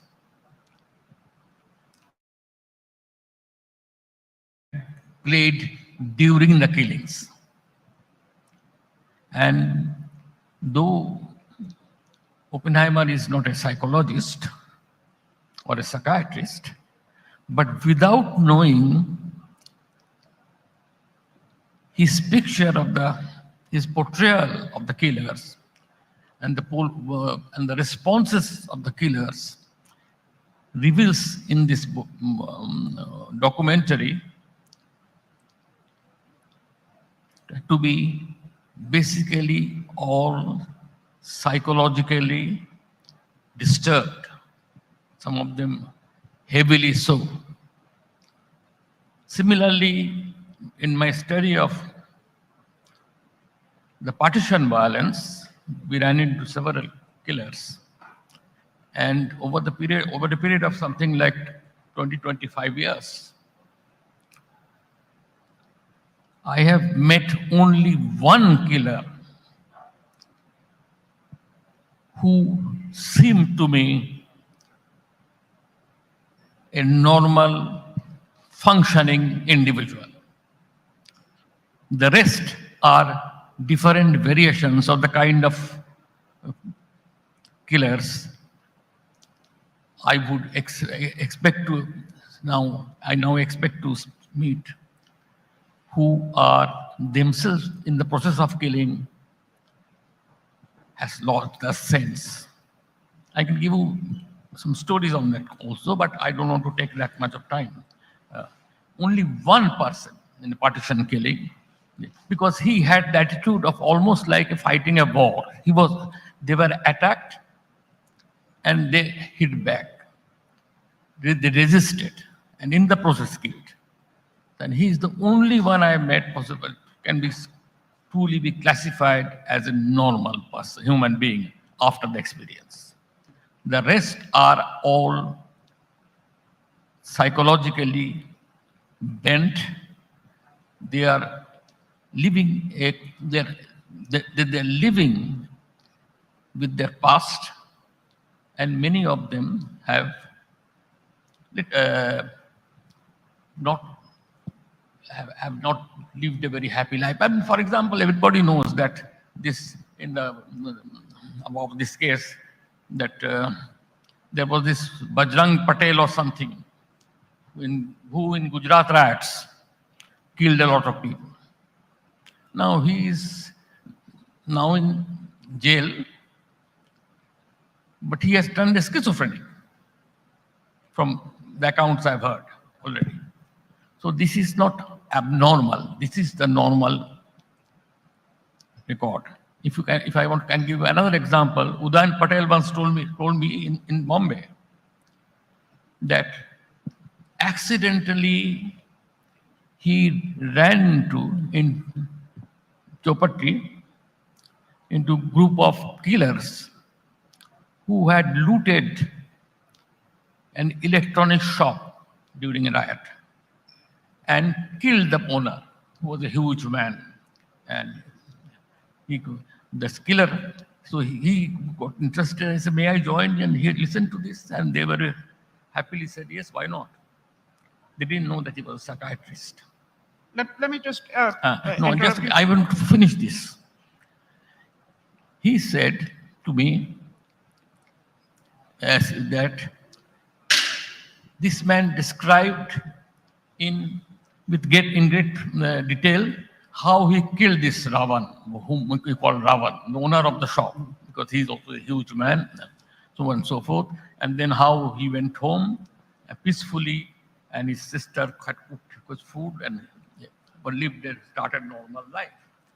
But while leaving and dispersing, he left his card to all of them. So in case you need me ever, do give me a day. One day, when he was getting out of his clinic in the evening, he came out and found this man, the killer, waiting, and said, I want to talk to you. He said, I'm going out today. Can you come another day? He said, no, I want to tell you what my problem is. He said that Ravan I talked about is taking his revenge because I cannot sleep. I have lost my appetite, and whenever I'm about to feel some kind of insect and enters through my toes into my body. Anyway, I don't want to go into the details. So this kind of, the psychopaths are also psychotic often.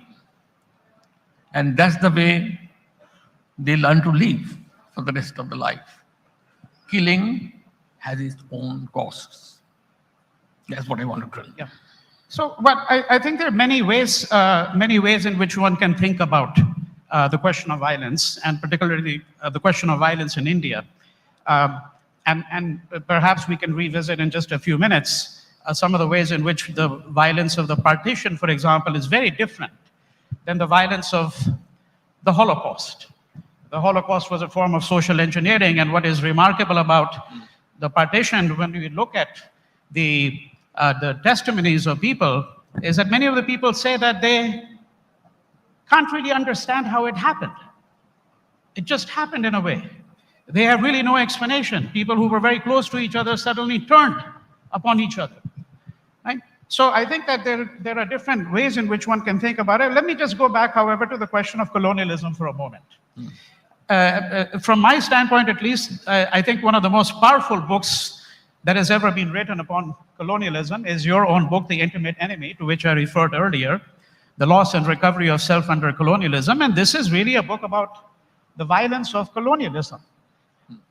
Right? Now, would you say that the violence that was visited upon us through colonialism is still with us, and that in some ways, perversely, we have actually improved upon it because we are now a nation state?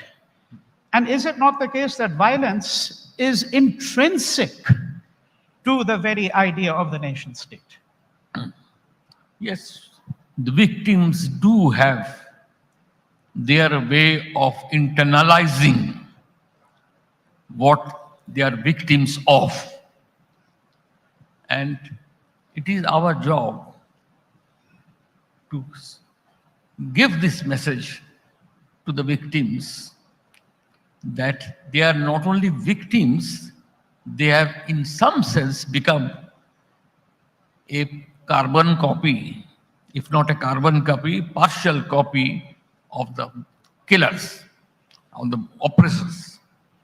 And until and unless they learn to be conscious of that fact, this chain of killing and passing on the idea of killing, whether it is in the form of a nuclear warfare or in the form of small term riots, there is no escape for paying the cost of killing. It doesn't have to come through law. It doesn't have to come through law. It comes through the inner processes within your body. Human beings are genetically not programmed to kill. In fact, it is very difficult to train a person to kill. Previously, in the American system, this is one example only. American system, they used to do target practice, which our army still does. You set up targets and you shoot at them. Now, the Americans have found out, this is because European data now shows that a large proportion of soldiers, even in wartime, when a world war was being fought, even then, the moment the officers are absent there, and the moment there are other soldiers are not nearby, they do not fire to kill. They shoot, but deliberately do not they try not to kill. No. So they got scared. So the now American target practice is very different. They no longer set up targets and allow the people to see how close they go to the target and that kind of stuff. They cardboard or wooden cutouts of the target are set, human beings, and they come out. It's like a stage. They come out from the two sides and come, and you are supposed to shoot at them without seeing immediately. You are no longer given a time to think that you are practicing killing, or you are no longer given time to think that here is a human being there. So it comes and you have to hit. And that has been sophisticated now more and more, and you get better killers. But I do not think that solves the problem of mental health of the soldiers beyond a point.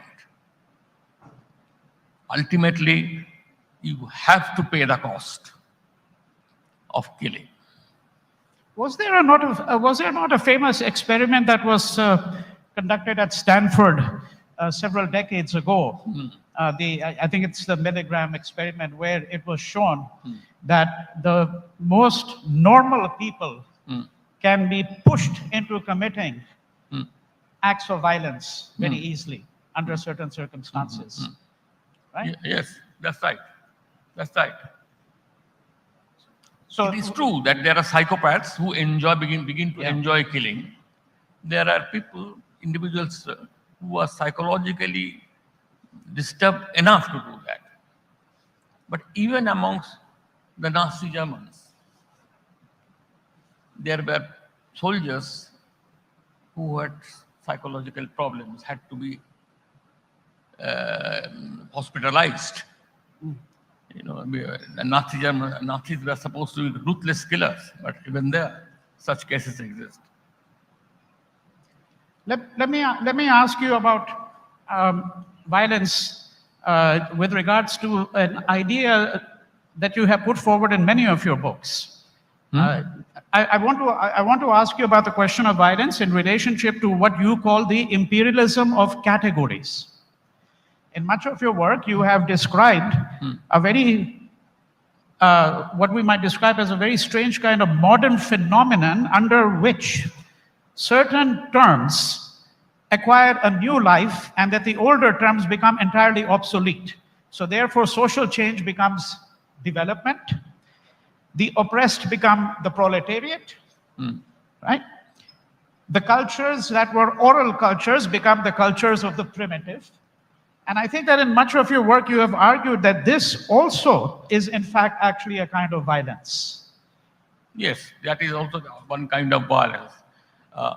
And I think, let me put it this way, that one of the key factors, we all have lived through so many riots in India.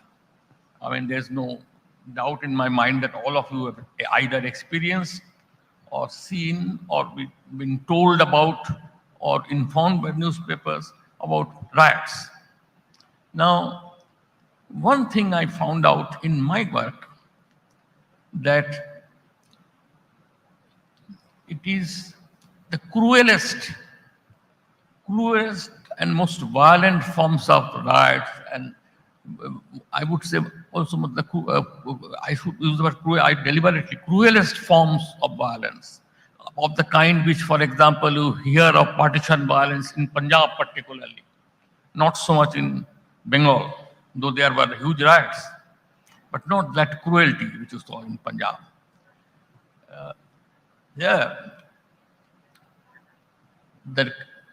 This kind of cruel violence comes mainly when the two parties are not strangers, but are very close to each other. Like in Punjab, the Hindus and the Muslims were very closely intertwined. In Bengal, at least, there was a hierarchical difference. Most of the Muslims were poorer, and most of the landowners were Hindus. So, it was a slightly different story. But wherever this intimacy and closeness comes very close, that leads to more cruelty and leads to more violence. The annihilatory. This is partly because I have a feeling this is the case with the German Jews, because German Jews were the most integrated Jews in Europe. They all spoke German. They were in many ways they intermarried and so on and so forth. And yet they become the targets. And similarly, in Rwanda, for instance, the Hutus versus Tutsis, it is well known that these two communities were so close that anthropologists felt that they could not culturally differentiate them. There was a lot of intermarriage. Likewise, in the case of the violence in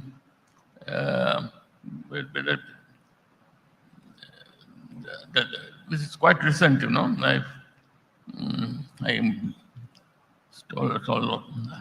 In the Balkans? In the Balkans? In Balkans. In the Balkans? So, but not Balkans. The Muslims were the targets there. Kosovo, Bosnia. Kosovo. Yes, that's right. Yeah. That. Right. Now, in Kosovo, the data was available that something like 10% of the Muslims were married. In the intermarriage of Serbs and Muslims were something like 10% of all marriages. But if you ask them about their relationships, they will say something like 30% of the people said that they have Serb relatives. And it was one of the cruelest and almost unprovoked violence that they had to face, the Muslims. Yes. This is because in this kind of thing, there is this other problem. In fact, one psychiatrist said that in the case of Kosovo, that we were lived happily, peacefully, and unaware that we were a divided people. Now the Serbs, some of the leaders found out that they could convince their countrymen that the other Serbs that they have been suffering because of the Muslims. This is one. I'm giving this example because this is very close to also our experience in many other places. You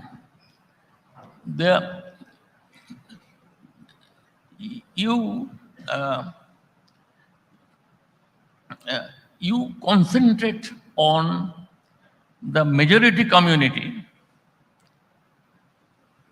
over a period of time and convince them that they have been discriminated against. And gradually the majority begins to think like a minority. And then this gives you a perfect alibi that you, first of all, mobilize the majority community as possible killers, but also in the process, you ensure, suppose by one of the questions nowadays many people ask me is, why are there so many countries becoming undemocratic, authoritarian? Erdogan uh, in Turkey, Duterte in Philippines, And so on. so on and so forth. You know, it's a long list now. One of the reasons for this is this, that once you have mobilized the majority committee in this fashion, and they begin to think like a minority, but on the other hand, in the electoral system, they ensure your continuity. Right. So the democratic system, you have technically protect the democratic system, but you also ensure your survival in politics. So, it is perfectly safe. And but the other important point is this, that this kind of cruelty comes when the two, as I said at the beginning, that you each other, that you are on both sides, you feel, particularly by the dominant party, that you are contaminated by the presence of the other within you. And you, while killing the other, you are ensuring that the other within you is also eliminated from within you. You are purified by that killing. Many of the animosities that you have described were actually captured by Freud in a phrase which he called the narcissism of minor differences. That people who are very close to each other, in fact, are the ones who are very likely to actually be extremely hostile to the other. But you know, we have very little time remaining, and I had a number of questions which I'm going to have to skip. But I just want to get to the last set of questions very quickly. That is that you have written on a vast array of subjects, moving effortlessly from popular cinema, cult, cricket, cuisine, to cultures of science, secularism, politics, genocide, Gandhi, the mathematician, the life of the mathematician Ramanujan, and so on and so forth. I mean, who else but you could have written a piece called The Philosophy of Coca-Cola? Or who else could have written a book on cricket called The Tao of Cricket, the very first line of which is that cricket is an Indian game accidentally discovered by the British. So what I want to ask you very simply is, what is your thought about thought? What is the nature of thought for you? I never thought that I thought. I've been always been challenged by looking for, by the idea of looking within, not without. Looking within a person. To me, everybody is a potential killer, and everybody is a potential victim. This Prasanna, this Kannada playwright and theatre director. Yes. He used my work on the assassination of Gandhi to make his group, everybody play in the same moment the role of both Nathuram Godse and the role of Gandhi. So making it clear that the two vectors, Godse as a vector and Gandhi as a vector, are within all of us. And this is a very different way of looking at the killers. because to some extent, in fact, Bruno Bettelheim, the psychoanalyst, takes a very strong position on this, that do not study these killers that much, because then you will come to the conclusion they could not but be what they are. So they are not responsible for their killings. They are responsible for, they are driven by their past. So that part of the story. This is the one way of looking at it. Okay. Last question, which is the following. In asking this question, it's got two small questions within it. In asking this, I am thinking of a conversation that took place between Gandhi and a Christian clergyman who visited him in the late 1930s by the name of Reverend Mott. But in asking this question, I'm also asking you this question because I don't think there's anyone else in this room who has thought for that long a period of time about the nature of our society, about politics, and so on. Reverend Mott asked Gandhi the following question, and the answer that Gandhi gave him is an answer that has haunted me ever since. They had been conversing for several days, and then Reverend Mott says to Gandhi, "What is it, Bapuji, that fills you with the greatest despair?" And Gandhi replied, "The hard-heartedness of the educated." The hard-heartedness of the educated. And then Reverend Mott asked him, "What is it that fills you with the greatest hope?" And Gandhi replied, "In the midst of all of these provocations, our people still largely abide by ahimsa." Pardon me? By ahimsa, by nonviolence. So I want to ask in closing, especially for the benefit of the young here, what is it that fills you at this moment in our history that gives you the greatest despair, and what is it that gives you the greatest hope at this moment? At this moment? Yes. I mean, the first part of it can be easily explained. The hard-heartedness of the educated, say for instance the middle class, if you like, or otherwise also, is partly because they have a larger range of self-justification. And it acts as a safety valve for them. And that kind of justifies what they're doing. A middle class, I mean, I don't have to tell you this, because in India we see a lot of such cases now. These are the cases. That's one thing.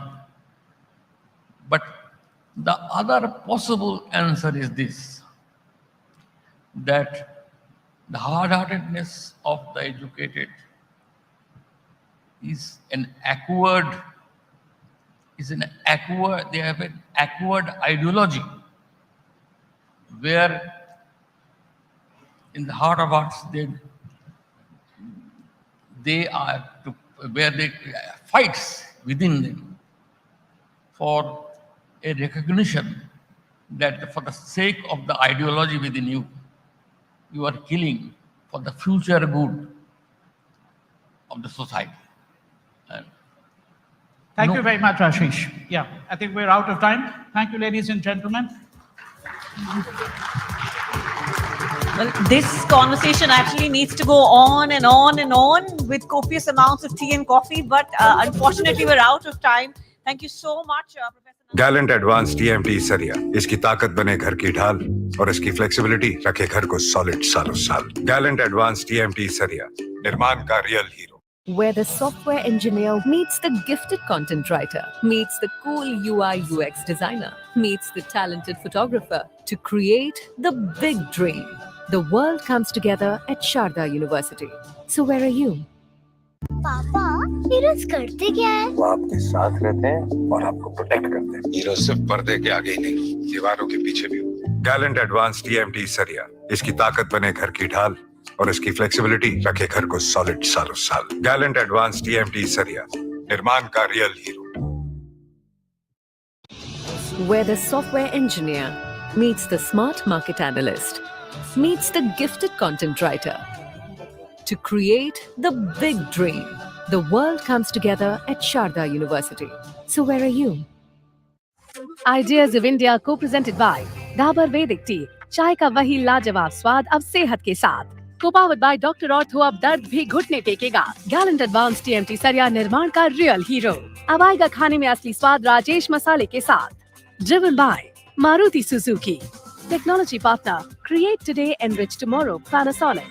Gold partner, Senco Gold and Diamonds, design of India for you.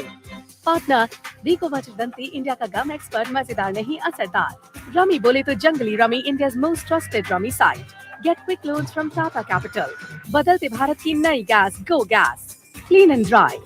Number one expert intimate care range. Sidco, we make sittings. MMRDA rebooting Mumbai. Knowledge partner, Sharda University. The world is here at Sharda University. Accredited A+ by NAC. ये जो मौजूदा पार्टियां हैं ये अच्छा काम कर ले। मैं बार बार कहता हूं, हम एक दूसरे से क्यों नहीं सीखते, एक दूसरे को साथ मिलके क्यों नहीं काम करते, लड़ते क्यों रहते हैं इस देश के अंदर हम। अब जैसे एक छोटा सा उदाहरण देता हूं, बचपन से मेरे को याद है 8वीं क्लास से 10वीं क्लास से सुन रहे हैं केरला में शिक्षा में बड़ा अच्छा काम हुआ, 100% लिटरेसी हो गई, वहां स्कूल बड़े अच्छे हैं। केरला में हेल्थ में बड़ा अच्छा काम हुआ, वहां पे हेल्थ सिस्टम बहुत अच्छा, सुन रहे हैं बचपन से, है ना। अगर केरला में इतने अच्छा तो तब अभी तक तो बाकी देश को वहां से सीख के कर लेना चाहिए था। केरला तो अपने ही देश का हिस्सा है, तो केरला से सीख के बाकी देश ने क्यों नहीं किया, समझ नहीं आता। उसी तरह से किसी और राज्य ने किसी और प्रॉब्लम की समस्या का समाधान निकाला हुआ है, किसी और राज्य ने किसी और करते, मेरे को तो समझ ही नहीं। तो अब मैं बार बार ये कह रहा हूं भाई, दिल्ली के अंदर हमने स्कूल, अस्पताल, बिजली के ऊपर अच्छा काम किया है। जो मेरे से सीखना चाहे मैं उनको सिखाने को तैयार हूं, और आप सीखो, वोट लो, शिक्षा के ऊपर वोट लो, स्कूल सुधारो। जो पार्टी मेरे को बुलाएगी मैं उस पार्टी को काम करने, बीजेपी वाले बुलाएंगे मैं बीजेपी वालों को सिखाऊंगा, कांग्रेस वाले बुलाएंगे कांग्रेस वालों को सिखाऊंगा। आप लो वोट, आपको मैं वोट दिलाने मैं आ रहा हूं, आपको वोट दिलाने काम कर लो। कोविड में जो सारी दुनिया में जो प्रॉब्लम आई इकोनॉमी पे, उसको बाकी देशों ने कैसे टैकल किया और हिंदुस्तान ने कैसे टैकल किया, because this all connects with what has been said before. Railway में इंफ्रास्ट्रक्चर में इतना इन्वेस्टमेंट, कल गडकरी साहब आएंगे, वो हाईवे के बारे में बताएंगे, किस तरह से हाईवे, रेलवे, एयरपोर्ट्स, टेलीकॉम, सब में जो इन्वेस्टमेंट हो रहा है, जिससे कि आप सबकी जिंदगी में एक And these entrepreneurs are absolutely certain that when it comes to local transportation in India, it has to be electric, it has to be carbon free. That is their promise, ताकि हमारी और हमारे planet की दोस्ती थोड़ी सी ज्यादा गहरी हो जाए. Here's the surprise you've all been waiting for.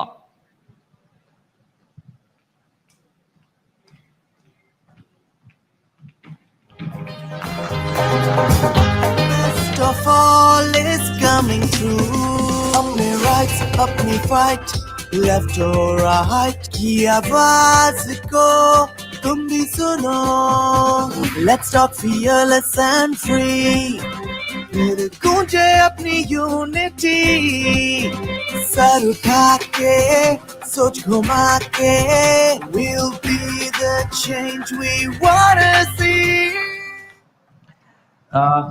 My driver was also the founder of the company that made the scooter, and that company that will make the bike, and that the company that will make the car, and the company that you have, another company of his you've all used already, Ola. The founder of Ola, Bhavesh Agarwal. Thank you, Chetan. And can I just say that this was his idea, not mine? Yeah, and can I just say that I was really nervous because I trust you to make the scooter, but I'm not sure if I trust you to drive the scooter. But you are a very good driver. Yeah. And हमने सोचा हुआ था कि ऊपर आ गए तो अच्छा moment है ही. हाँ, जाते जाते खोलेंगे ऊपर आएंगे तो अच्छा मोमेंट तो आएगा ही एक. Instagram reel के लिए, but if we fall, अगर हम गिर It'll गए be तो even और better. भी ज्यादा views आएंगे. But मैंने गिराया नहीं चेतन. हाँ, नहीं good. I'm a only. pro at riding the scooter. Yes, and now we'll just unveil these two scooters because they have a very nice color combination, which you will know the moment we unveil them. So come, let's do it.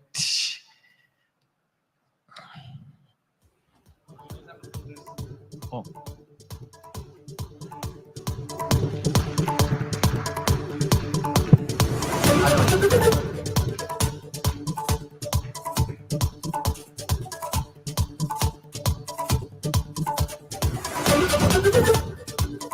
Okay, the tricolor. Also, I need to give a few disclosures. Bhavesh is a friend of mine. Doesn't mean I'll go easy on you. Thank you. And I am actually the owner of an Ola scooter, but it was not gifted to me. No, you bought it. No, I bought it because I wanted to buy it, and I actually use it a lot. I've posted on Instagram. मैंने Instagram पे भी post लगाए हुए हैं उसके बारे में. मेरे post पे लिखा हुआ था, मैं बैठा हुआ था स्कूटर पे, मैं लिखा था ओला पे बैठा एक भोला.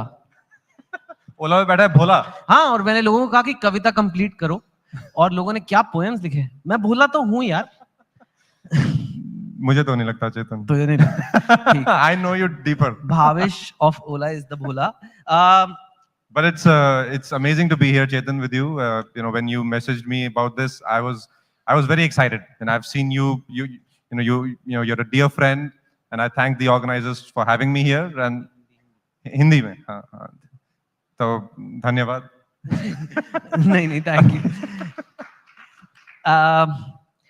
भावेश, इतनी बातें हम ऑलरेडी कर चुके हैं, पर मैं तो काफी चीजें जानता हूं, लेकिन शायद लोगों को कुछ चीजें आपके बारे में नहीं पता है. लोगों को बस एक चीज पता है कि आप बहुत अमीर हो. मैं बहुत अमीर हो. मैंने चेक किया गूगल पे, कई बार गूगल सही भी नहीं होता. फिर मैंने चैट जीपीटी पे भी चेक किया है. चैट जीपीटी तो हेलुसिनेट करती है बहुत. वो तो कभी कुछ भी करता है. तो उस पे भरोसा नहीं करना है यार. और मैं इसलिए बता रहा हूं because when I go into your journey, तब पता लगेगा कि क्या, you know, like which background you've come from, and obviously you cannot confirm or deny, but Google पे आ रहा है कि आपके you are so rich.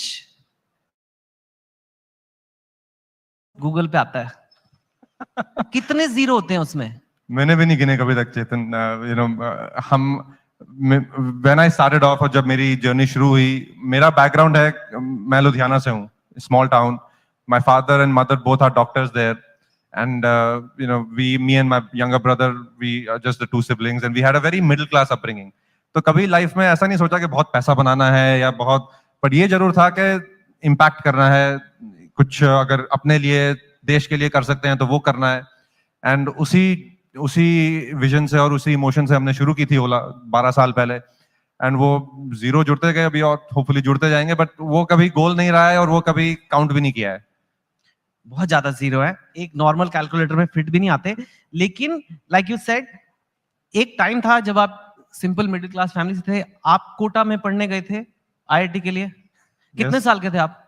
मैं 10th तक लुधियाना में था, और उसके बाद मेरी जर्नी थी कि मैं, पापा ने कहा कि बेटा इंजीनियर बनना है. मेरे को भी लगा कि ठीक है चलो इंजीनियर बनते हैं. उस टाइम पे तो ज्यादा कुछ पता होता नहीं था, but then I went to Kota. और कोटा में सबको पता ही होगा, Kota is even today the centre of engineering exam, entrance exam centre for India. तो हम गए कोटा, 2 साल रहे वहाँ पे, 11th और 12th. और माँ बाप ने तो पढ़ने के लिए भेजा था, बट हमने पढ़ाई छोड़ के सब कुछ किया वहाँ पे. तो उसके बाद 2 साल बाद क्या किया सब कुछ? वो ऐसे फोरम में सब मैं बता नहीं सकता, बट मैं पहली बार घर से बाहर निकला था. एंड दिल तो बच्चा है, राइट. तो पहली बार 11th स्टैंडर्ड में मैं, I think 15 years old, 16 years old. Cyber cafe में जाते थे हम, मूवी देखते थे, गेम्स खेलते थे, कंप्यूटर गेम्स. मूवीज देखते थे? अभी let's draw the line there. Educational movies, very educational movies. Then we used to play computer games. मैं रोज रात को 11 बजे से सुबह 4 बजे तक साइबर कैफे में ही होता था. मैंने सुना वीडियो गेम्स. कौन सी वीडियो गेम खेलते थे? Age of Empires and Counter Strike. And I can go into my gaming repertoire, but and इस वजह से आपका नहीं हुआ फिर? हाँ, तो उसके बाद 2 साल बाद कोटा में मैंने कोट एंड पढ़ाई करी and I couldn't get through IIT. So I came back to Ludhiana for 1 year, locked myself in a room and studied hard and essentially taught myself the subjects because Ludhiana में कोई coaching कुछ नहीं था. So I taught myself and then I got through IIT Bombay with a rank of 23. You got 23 All India. मतलब आप वो जिनकी photo आती है वो जब हम जाते हैं शहरों में ऐसे वो बोर्ड पे फोटो लगी होती है ऐसे घबराए हुए से बच्चे ऐसे AR 23 भावेश ऐसे लिखा हुआ था. पर क्या एक साल में क्या बदला कोटा में आवारागर्दी के बाद? ऐसा क्या हो गया लुधियाना में या आईआईटी वगैरह? मतलब कम ऑन यार, लुधियाना है वो, वहां कौन पढ़ेगा ये सब? पर what happened?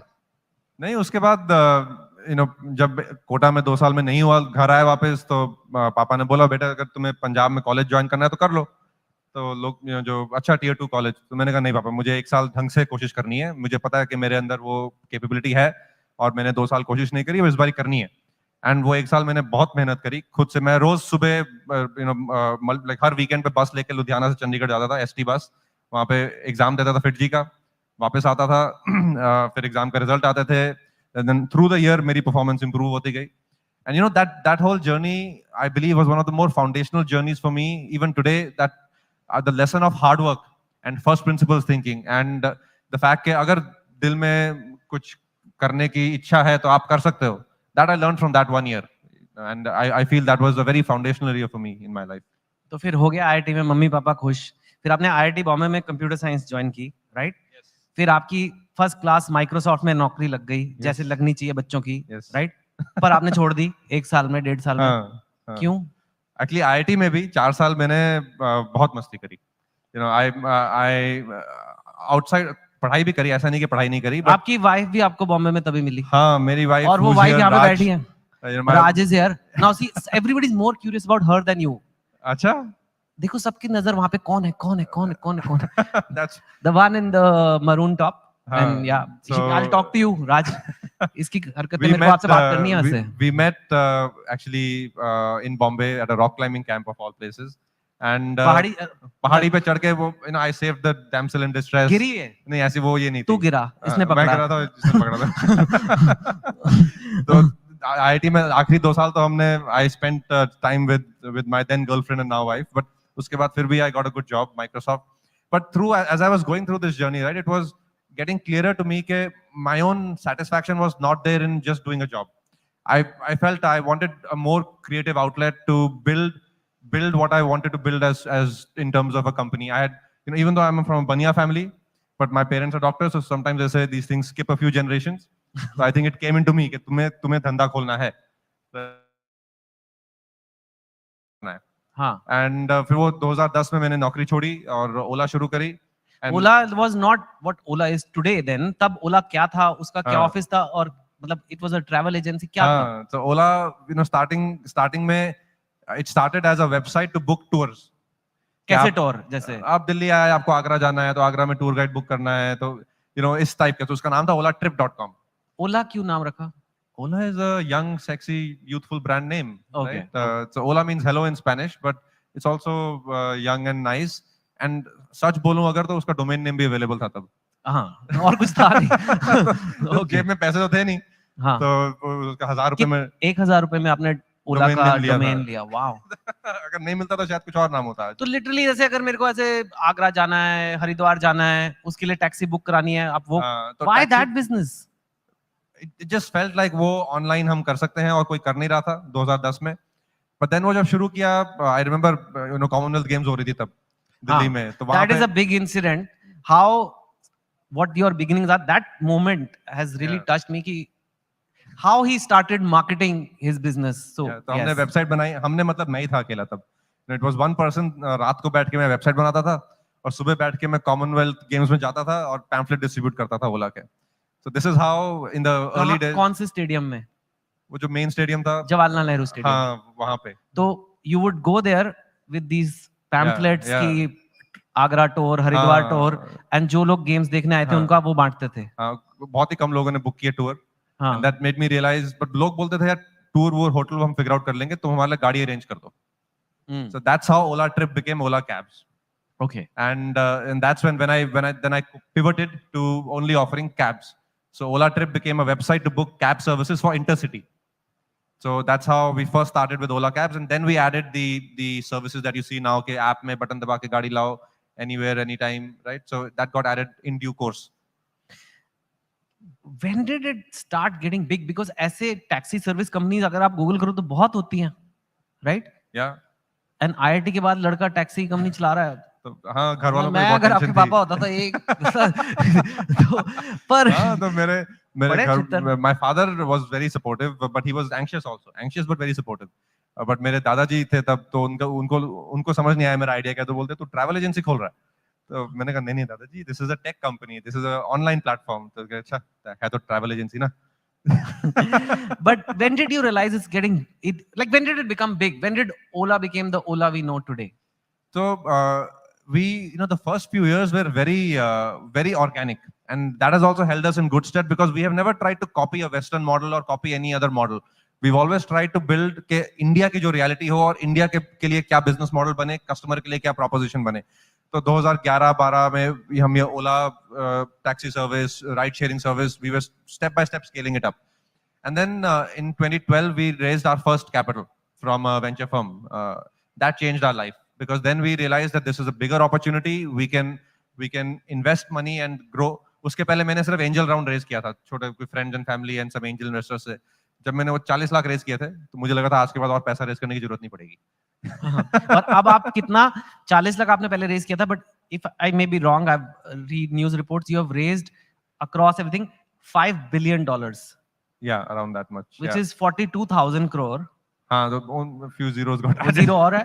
You have raised it. मेरे को एक बात बताओ, आप इतना पैसा मार्केट से उठा चुके हो, आपको रात को नींद आ जाती है कि यार हाँ दे देंगे कोई नहीं, ये कैसे सोते कैसे हो? नहीं देखो, हमारा एम्बिशन बड़ा है चेतन, एंड पैसा उठाया है बट पैसा ग्रो भी किया है. Businesses have grown, and today Ola Group is 3 businesses. Our ride-sharing business and our consumer business is the first one we started with. That's growing very well.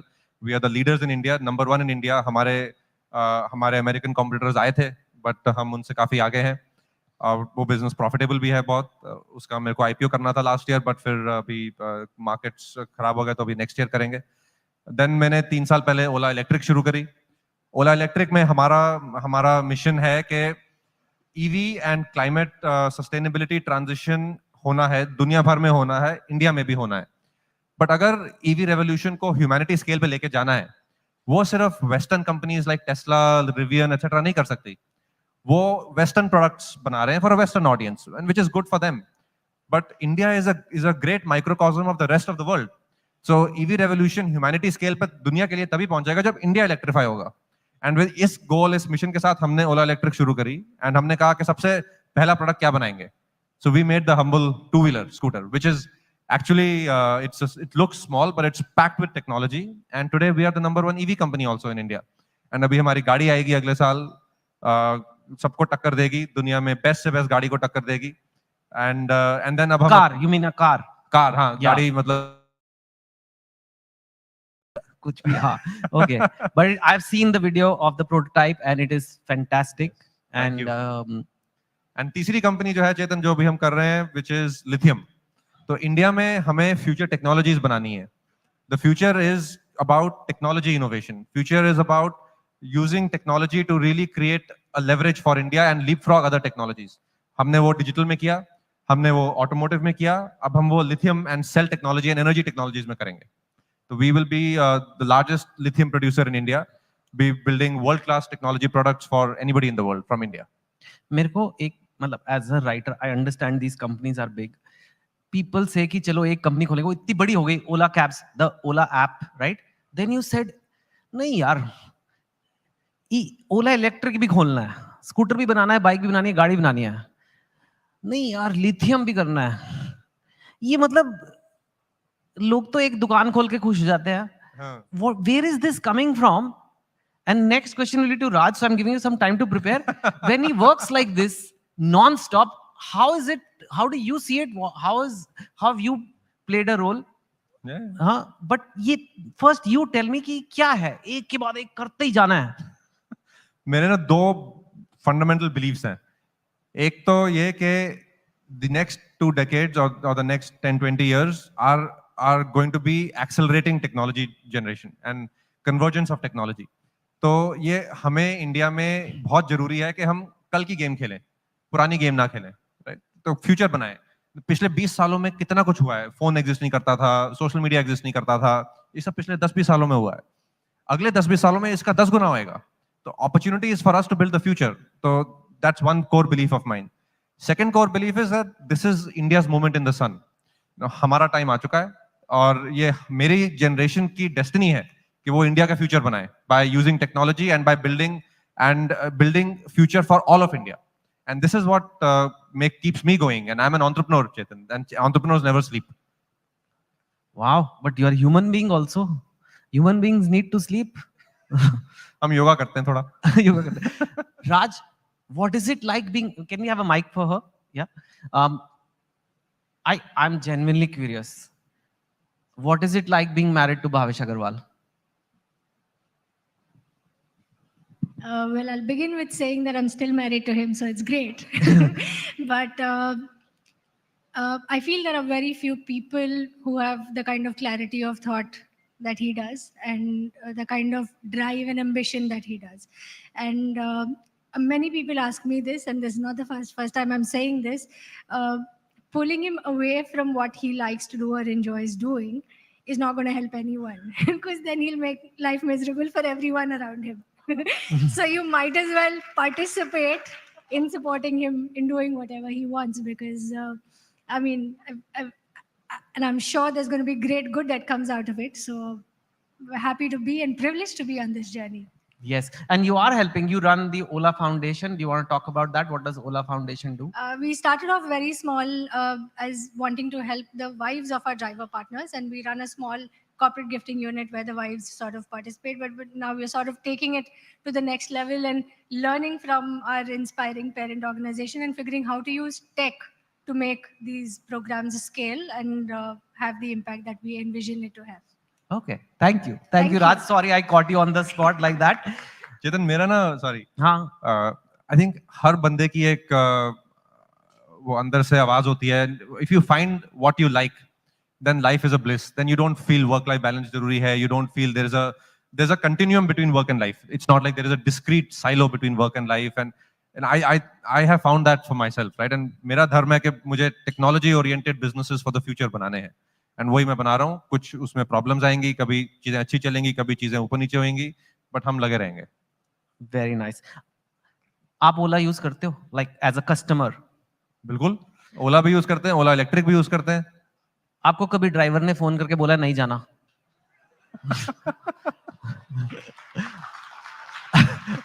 सच बताना. नहीं, ये होता है और इसको हम फिक्स कर रहे हैं. नहीं, आपको जब कहते हैं, कहते हैं तेरे को पता है मैं कौन हूँ? नहीं, मैं नहीं बोलता हूँ ये. अगर बोलूंगा तो थोड़ा प्रॉब्लम हो जाएगी. हाँ, but it happens. नहीं, ऑब्वियसली होता है. एंड ये जो चैलेंज है कंज्यूमर्स को, ये कोविड के बाद थोड़ा ज्यादा हो गया, क्योंकि कोविड के बाद ड्राइवर्स में, उनकी लाइफ में भी डिसरप्शन आया था. तो ये अभी जैसे पोस्ट कोविड नॉर्मलाइजेशन हो रहा है, ड्राइवर सारे गांव चले गए थे, तो पूरी इंडस्ट्री में एक सप्लाई शॉर्टेज हो गई थी. तो अभी वो वापस आ रहे हैं, हम उनके लिए फैसिलिटीज बना रहे हैं कि वो they feel comfortable coming back into the industry. And you will see this starting to improve. Already it started to improve. Our metrics are looking better on I this. was only asking as a joke. आप तो बहुत ही अच्छे से answer कर रहे हो. ओला के कभी-कभी कूपन आते हैं, 20 rupees of, 50 rupees of ride में. आजकल नहीं आते हैं. आजकल नहीं आते, पर आप यूज, मेरी वाइफ जरूर यूज करती थी. Really? और ओला में कस्टमर्स की भी रेटिंग होती है, जैसे ड्राइवर की रेटिंग होती है. आपकी रेटिंग क्या है? मैं बहुत ही वेल बिहेव्ड कस्टमर हूँ. मैं ड्राइवर को कभी कुछ गलत नहीं बोलता हूँ. So I have a 4.9 rating. अरे very nice. Okay, that's excellent. Okay, you know Elon Musk ने एक बार बोला कि I have seen and I always call you like the Elon Musk of India, or Elon Musk is the Bhavesh of USA. Tesla is for the West, Ola is for the rest. No, Ola is also going to be the best, I'm sure. But on a serious note, he said कि जो ये automobile business है is the toughest business to make it work, right? वो कहता है मैं 3 साल factory के फ्लोर पे सोया हूँ. He is the world's richest man, and कई बार ऐसा मोमेंट आया कि टेस्ला बंद होने वाला था. हुआ भी है, ऐसे रिपोर्ट्स भी आते थे बंद है, and then it finally took off. It's a very, is it true? Is it a very tough business? And there is a like, you know, एक बात है कि हम कार बनाएंगे, ये बनाएंगे.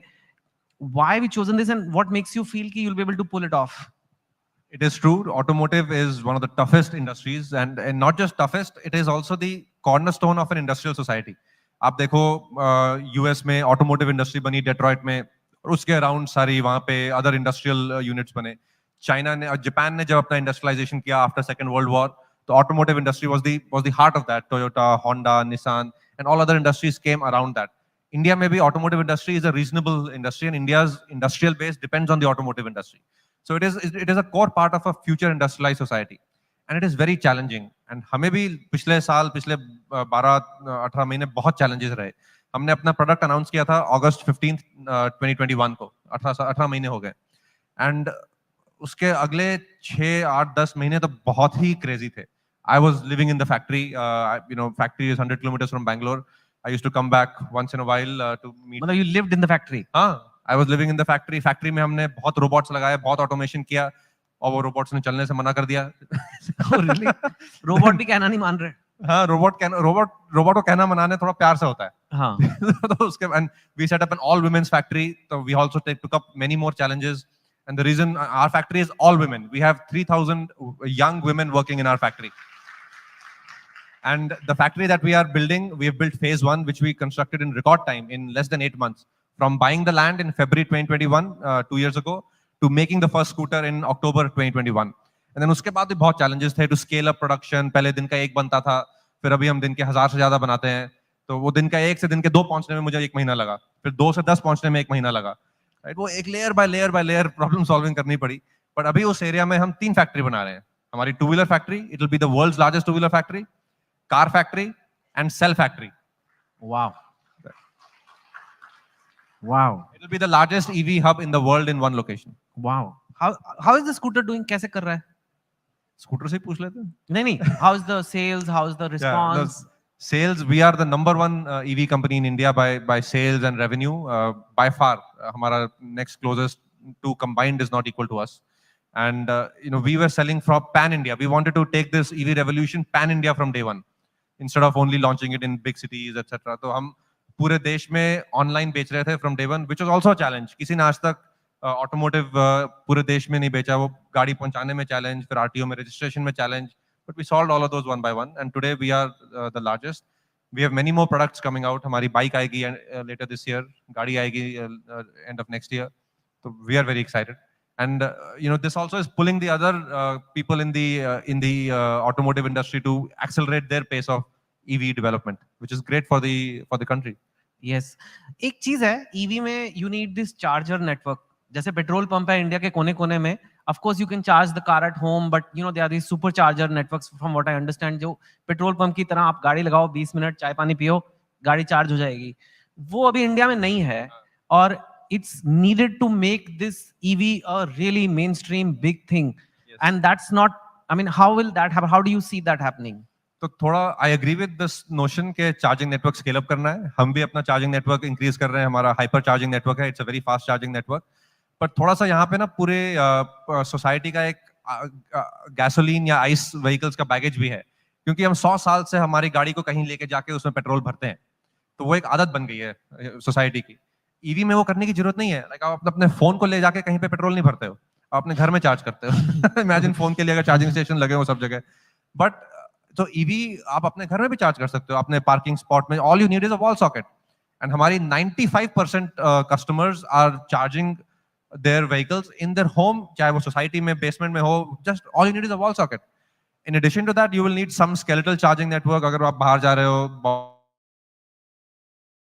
वहां पे आपको चाहिए होगा कि चार्जिंग नेटवर्क मिल जाए, हाई स्ट्रीट्स पे थोड़ा सा मिल जाए. बट अगर आज देश में 70,000 पेट्रोल स्टेशन है या of the same similar order of magnitude, charging station उसके 1/5 चाहिए होंगे. क्योंकि लोग घर में चार्ज कर सकते हैं. Like the widest distribution network of electricity exists. It is called the grid. Yes, that's true. That's true. अगर सरकार कोई रेगुलेशन बनाना चाहती है, I'm not asking you from point of view of Ola, from a point of view of entrepreneur. आप कई businesses में हैं. You're in the Ola cabs business, EV business, batteries business now. What regulations will help these sectors? देखो एक broader point मेरा ये है कि काफी बारी हम इंडस्ट्रियलिस्ट या एंटरप्रेन्योर्स सोचते हैं कि गवर्नमेंट को हम एक देखते हैं कि यार गवर्नमेंट कुछ प्रॉब्लम ना कर दे, हम एक बड़े हेजिस्टेंट रहते हैं कि गवर्नमेंट से एंगेज करना पड़ेगा तो प्रॉब्लम होएगी। मेरा एक्सपीरियंस बहुत अलग है। मेरा एक्सपीरियंस है कि government has been a big enabler for industry growth. EV में for example I feel the Indian government is the most strategic in the world in setting up the right policies, encouraging EVs, putting an incentive structure for the customer and for companies like us. तो I think ये जरूरी होता है कि आप as a company जो कर रहे हैं वो society के लिए अच्छा कर रहा हो, और वो आप as a good salesman सबको educate करें उसके बारे में, especially government को।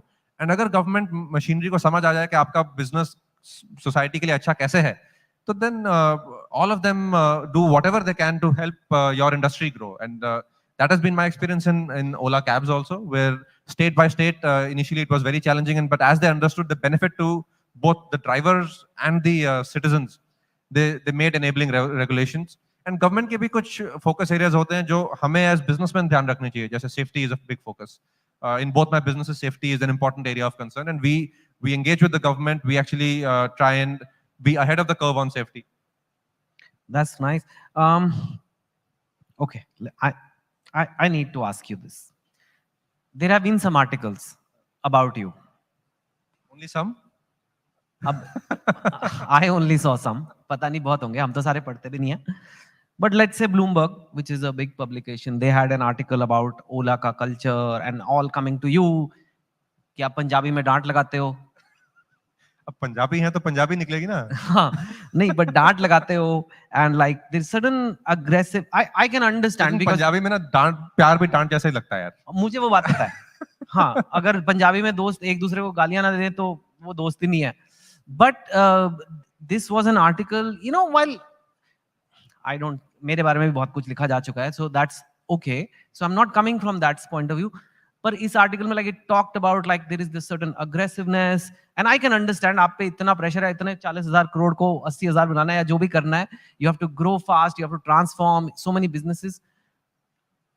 But I don't know. And how do you react to this जब वो कह रहे हैं कि like Bhavish Aggarwal has a certain culture which is very बहुत पुश करते हैं ये वो, या उसमें और भी ज्यादा चीजें लिखी है, मैं नहीं बोल रहा, but I'm sure you've seen it.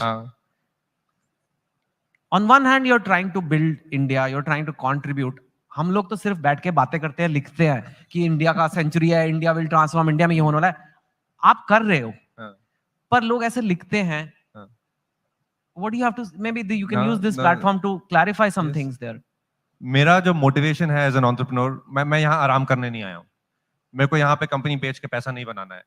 पैसा इंपॉर्टेंट होता है, बट पैसा is not the motivation for a leading entrepreneur, and ना ही मेरा वो मोटिवेशन है. मेरा सपना, मेरा मोटिवेशन है कि ऐसे कंपनीज बनाए, फ्यूचर कंपनीज बनाए जिससे देश को बहुत इम्पैक्ट हो और ट्रांसफॉर्मेशन हो. और वो आराम से बैठ के वर्क लाइफ बैलेंस करके नहीं हो सकता. Right? So Ola is not a company where you come for a 9 to 5 job. We are very clear in that. Our proposition to employees or to potential prospective people who want to join us is, come join us and change the world.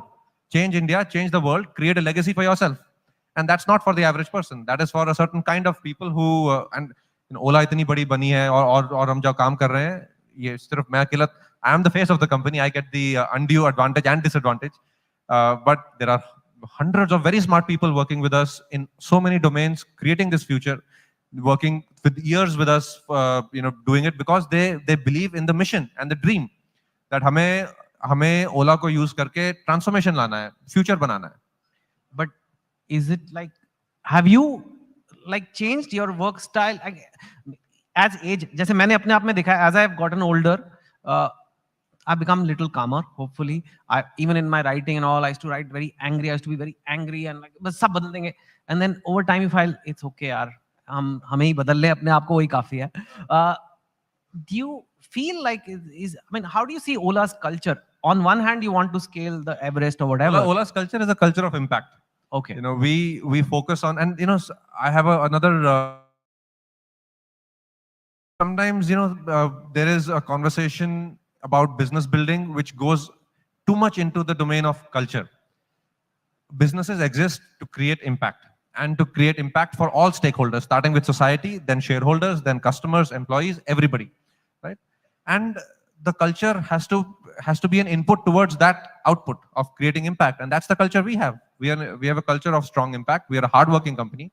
It is not an easy journey. आप ये बताओ मुझे, Virat Kohli, can he become the world's best batsman by doing 9 to 5 and then I don't think and so. कभी-कभी वो भी पंजाबी बोल देता है. हाँ. So that's how it is. Is there stress though? Is there stress? Do you feel the stress, or is it mostly adrenaline, like excitement, or is it? Do you sometimes feel the stress कि यार मैंने कह तो दिया है, अब लोग इतने लोग ऑफिस में फैक्ट्री में लोग लगे हुए हैं, पता like do you feel the pressure or the weight on your shoulders? I don't. I'm not one to take too much pressure or stress, but I definitely have the feeling of responsibility towards all stakeholders who have believed in me, and who I am here because of many people believing in my journey, and I have to definitely deliver to all of them in the future and continue delivering. Be it my customers, employees who have put their life's time and energy under my responsibility, investors. Society at large. So we, as a company and as an individual, we have to make sure we deliver on that. But stress nahi leta main zyada. I sleep well at night. I have fun.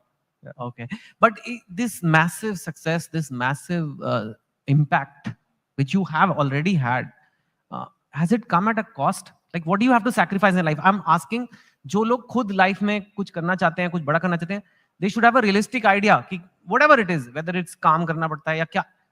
Has it come? What is the cost of achieving this?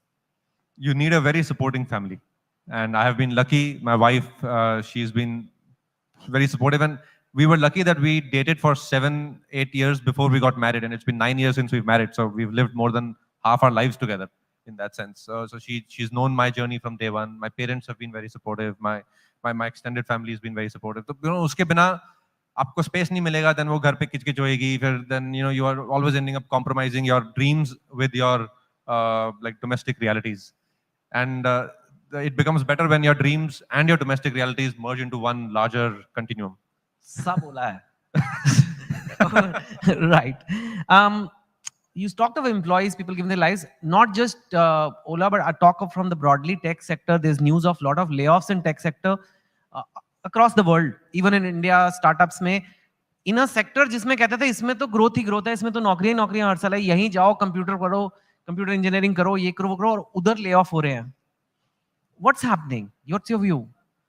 I think the software sector globally, not just in India, through the last 5-7 years, especially if you link it to the larger macroeconomic easy money available after the 2008 financial crisis, the software sector was one of the fastest growing sectors in the world. It was the fastest growing sector in all countries. And the exuberance became more institutionalized as a result, and everybody overhired, and the productivity in large big tech companies was low. And now, and actually COVID was a big boon for the sector also. So COVID, maybe while other companies and other sectors were facing a tough time, हम पूरे software ecosystem ने दुनिया भर में, not just India, ने overhire किया. Then अभी, when at some point reality has to come in, right? तो अभी वो settle हो रहा है, तो अभी थोड़ा सा shake out हो रहा है, but the fundamentals of this sector is still very strong. And even more so, if you take a future lens to technology trends like AI are going to be so disruptive. While on one hand you can think nahi, but AI se to jobs ko khatra hai, but I don't see it like that. I see AI as a massive technological tool for increasing productivity, and we in India as a economy and as all the stakeholders of the economy should really adopt AI with open arms. And हमारा एक बंदा अगर AI को adopt करे तो वो 10x काम productive करेगा compared to any other country. So we should be the first adopters of AI, become most productive in the world, and really it will have a significant impact to GDP growth. Wow, ये जो लेकिन AI artificial बताता हूँ कैसे. कैसे? हाँ. सबसे पहला, ironically, सबसे पहला sector which will get impacted by AI in a positive way, you can see it in a positive way, is the software developer. अभी software developer code करते हैं. This is the irony, because वही AI बना रहे हैं. Right? And now AI is writing code. तो software developer जो एक दिन में लिखता था या एक महीने में लिखता था, वो एक दिन में लिख सकता है. Because AI will write 90% of the code, and this guy can just correct the 10%, and now he's 10x productive. Now he can make 10x the amount of work in the same time. Now, this is how we need to think about AI. Will it be 10x, या लोग कह रहे हैं कि AI आएगा, अभी chat GPT आ गया, लोगों की नौकरियां चली जाएंगी, हम बर्बाद हो जाएंगे. ऐसे काफी आर्टिकल आते हैं कि अब AI आ जाएगा, वही चलाएंगे सब कुछ, हम तो विरोध. देखो, 30 साल पहले जब कंप्यूटराइजेशन हो रहा था तब भी ऐसे आर्टिकल आते थे. हाँ. But net new jobs got created. Jobs will get created and productivity will enhance for the whole economy. And that has to be the journey. We should adopt AI and just make sure we are the most productive economy in the world. And that's we don't have to go through the same linear curve that the other economies went through. We can leapfrog and be the first adopters of new technologies and be more productive than everybody else. Yes. My last question to you, what is the future of India according to you? क्या आप कैसे देखते हैं future India का? I would say Vasudev Kutumbakam is our ethos, and that is the future of India. India has always been a place where multiple ideas are welcome, where you can find the best idea because there is debate and because there is discussion about all formats of contribution to society, be it technology, be it science, be it humanities, and that's where I feel India's contribution to the world will be. And today, when I see what's happening in our country in all domains, I feel we are at the early stages of a massive renaissance for India. And my own contribution in that would be in the technology and engineering sector. And I hope I can do my little bit and Ola can do its little bit in contributing towards accelerating progress. Thank you. Bhavesh, आपका नाम भविष है, लेकिन आप भविष्य हो इस देश के. जब भी इतिहास लिखा जाएगा इस देश का, उसमें आप रहोगे. हम लोग तो मैंने कहा हम बातें करते हैं, कॉन्फ्रेंस करते हैं, आइडिया ऑफ इंडिया, हम आइडिया बनाते हैं, पर एग्जीक्यूशन आप करते हैं, देश को आप बना रहे हैं. उसके लिए मैं आपको थैंक यू कहना चाहता हूँ. Thank you for contributing so much to my country, to our country, and I wish you all the best. And thank you for coming to this session and agreeing to our silly demands of driving the scooter and things like that. But hope you had fun too. And you are an inspiration for me and for my children and for a lot of people in India. Thank you. Thank you so much, Chetan. Your words are really very, very deep and personal. And I'll tell a small story and end. When I went to IIT Bombay, the first night I read Chetan's book. So you are an inspiration. Oh, thank you. Thank you so much, guys. Thank you. What an absolutely wonderful conversation, Bhavish. आप बहुत तेज Gallant गति advance TMT सरिया, इसकी ताकत बने घर की ढाल और इसकी फ्लेक्सिबिलिटी रखे घर को सॉलिड सालों साल. गैलेंट एडवांस TMT सरिया, निर्माण का real hero. Where the software engineer meets the gifted content writer, meets the cool UI UX designer, meets the talented photographer to create the big dream. The world comes together at Sharda University. So where are you? पापा heroes करते क्या है? वो आपके साथ रहते हैं और आपको प्रोटेक्ट करते हैं. हीरो सिर्फ पर्दे के आगे ही नहीं, दीवारों के पीछे भी. गैलेंट एडवांस TMT सरिया, इसकी ताकत बने घर की ढाल और इसकी फ्लेक्सिबिलिटी रखे घर को सॉलिड सालों साल. गैलेंट एडवांस TMT सरिया, निर्माण का real hero. Where the software engineer meets the smart market analyst, meets the gifted content writer to create the big dream. The world comes together at Sharda University. So where are you? Ideas of India co-presented by Dabur Vedic Tea. चाय का वही लाजवाब स्वाद अब सेहत के साथ. Co-powered by Dr. Ortho, अब दर्द भी घुटने टेकेगा. Gallant Advanced TMT सरिया निर्माण का रियल हीरो. अब आएगा खाने में असली स्वाद राजेश मसाले के साथ. Driven by Maruti Suzuki. Technology partner, create today, enrich tomorrow, Panasonic. Gold partner, Senco Gold and Diamonds, design of India for you. Partner, Rico Vachidanti, India का गम एक्सपर्ट, मजेदार नहीं असरदार. Rummy बोले तो जंगली Rummy, India's most trusted Rummy site. Get quick loans from Tata Capital. बदलते भारत की नई gas, Go Gas. Clean and dry. Number 1 expert intimate care range. Sidco, we make sittings. MMRDA rebooting Mumbai. Knowledge partner, Sharda University. The world is here at Sharda University. Accredited A+ by NAC. You can tell me to pass this question if you want, but a lot of people have asked you this. आपकी जोड़ी होती थी सलीम जावेद, एक जोड़ी में आप जी और फिर then in the 80s you separated. Was it like one day or was it built up? Because मैं इसलिए पूछना चाहता हूँ, आजकल काफी स्टार्टअप फाउंडर्स होते हैं, साथ में स्टार्टअप खोलते हैं, यूनिकॉर्न करते हैं, फिर थोड़े सालों बाद अलग हो जाते हैं. Was it amicable? Was it like? Do you want to talk about it? नहीं, अलग-अलग केसेस में अलग-अलग होता होगा. In our case it was totally amicable and extremely civilized. देखिए क्या होता है कि अगर आपने किसी की पार्टनरशिप में सीमेंट फैक्ट्री बनाई है या टेक्सटाइल फैक्ट्री बनाई है या स्टील फैक्ट्री बनाई है, I think that partnership is easier comparatively. If you are basically decent people, you know raw material कितना का है मार्केट में, you know इसे बनाने में, प्रोसेस करने में कितना एक्सपेंस होता है, you know मार्केट में इसका रेट क्या है, तो कितना प्रॉफिट हो सकता है और हो रहा है. तो वो अगर आपका बहुत ग्रेट पर्सनल रेपो ना हो या ना रहे, तो भी if you are basically decent civilised people. देखिए, आप साउथ में जो फिल्में बनती हैं, उसकी पटकथा एकदम डिफरेंट होती है. आप सोच भी नहीं सकते हैं, मक्खी बदला ले रही है, वो अलग किस्म की स्क्रिप्ट होती है. अब बहुत कम लोग यहाँ पर शायद जानते हैं कि बॉलीवुड साउथ की फिल्मों से इंस्पिरेशन लेकर और यहाँ पर हिंदी में फिल्में बनाता है. आयुष्मान खुराना से इंस्पायर होकर साउथ में फिल्में बन रही हैं. ये कैसे हुआ? अब तक ये हुआ है. विकी डोनर, बधाई हो, अंधाधुन, आर्टिकल 15 और अब एक्शन हीरो के लिए लोग मांग रहे हैं उसके राइट्स. बट ओरिजिनलिटी मुझे पसंद आती है. लेकिन आपने एक साउथ को आई थिंक एक जनरलाइज नहीं करना चाहिए. साउथ के सिनेमा को मैं मलयालम सिनेमा काफी फॉलो करता हूँ. फहद फाजिल जो है मेरे बहुत चाहिए थे, मुझे बहुत अच्छे लगते हैं. उनकी जो सिनेमा है मुझे बहुत इंस्पायर करती है. तो तेलुगु, तमिल, कन्नड़ा, मलयालम, सो ये अलग अलग सुर हैं इनके, अलग अलग ग्रामर है हर एक इंडस्ट्री का. तो मलयालम सिनेमा मुझे बहुत एक इंस्पायर करती है. हाँ, वो एक कमर्शियली जो हम मापदंड है वो उसमें शायद कभी कभी वो I think it's more critical, एक स्लो बर्न होता है उसमें, तो मैं उससे ज्यादा इंस्पायर होता हूँ. Veer Sangvi, please join us, sir.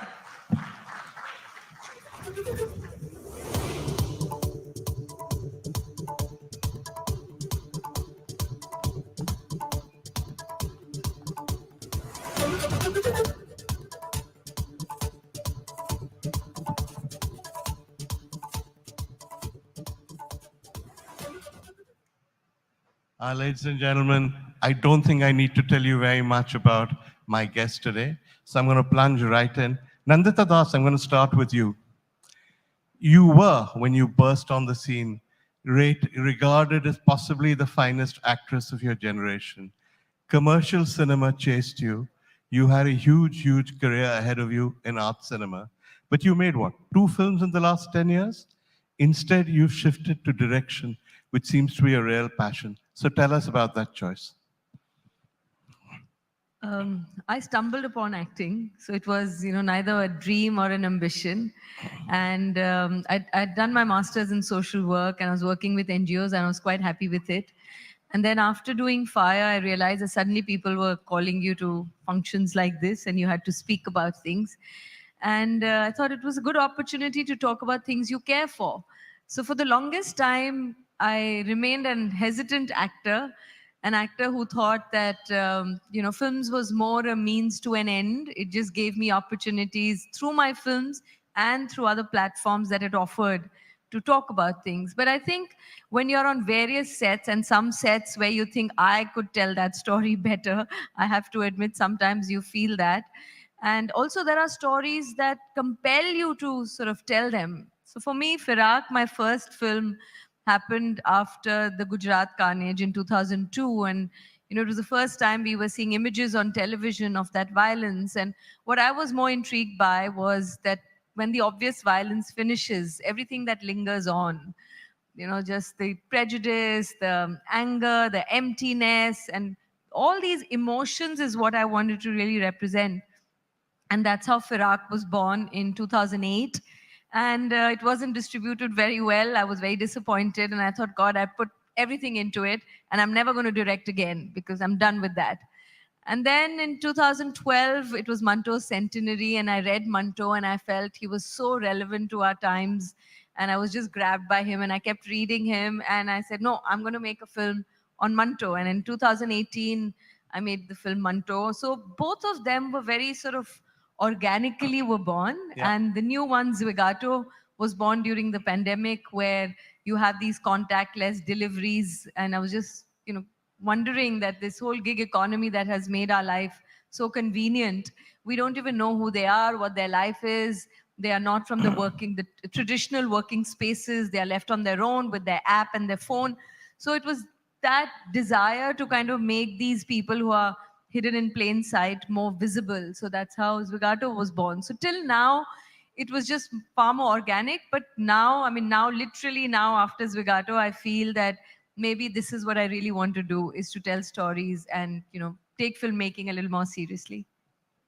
You really should. Yeah, she should. No, Not a saying, little yeah? more From She serious. Mira, I yeah. should. Yeah. You are a real director, Oh, and thank you. I saw that in Firak and certainly in Manto. So you should be casual about it.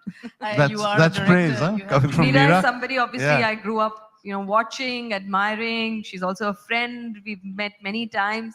So yeah, like coming from her, definitely it's something. I'm also that born and raised in Orissa, which is So where we have this Nandita is Odia from. connection as well.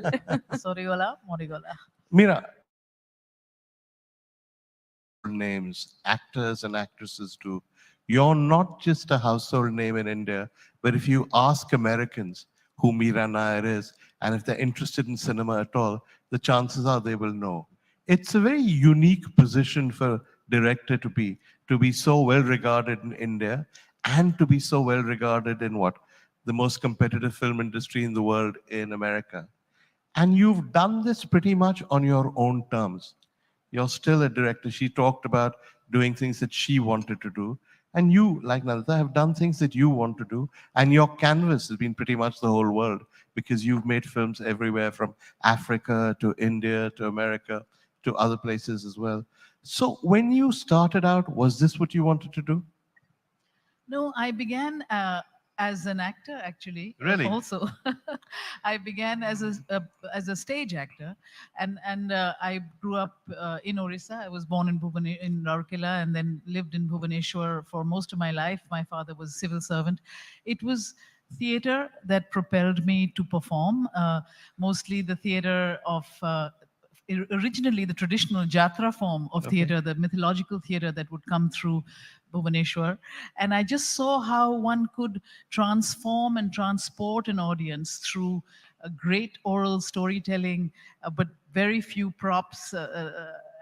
In the case of the jatra, a little bit of hashish, and I was struck, and I was definitely taken, and that I pursued with Badal Sarkar. I worked with him, the great playwright in Kolkata, as well as Barry John, who was our director of the Theatre Action Group in Delhi.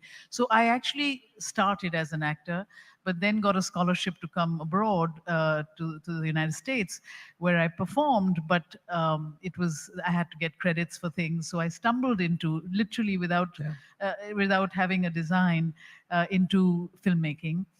But was taught by wonderful gurus of the cinema verite, of the truth tradition, the documentary truth tradition, by Ricky Leacock and Penny Baker, and then started making documentaries all in India, and finally leading to my first fiction film, which was Salam Bombay, shot right here in the streets. I mean, to be in this hotel is very weird because it was Bhaikala then, and this is where I did a lot of shooting just around here, in a film that now would be a period film. There's no longer the Bombay that I saw. It's not even called Bombay any longer. Yeah. It's That's not right. even called Bombay. It would be Salam Mumbai. But if there was no Salam Bombay, there would be no Slumdog Millionaire.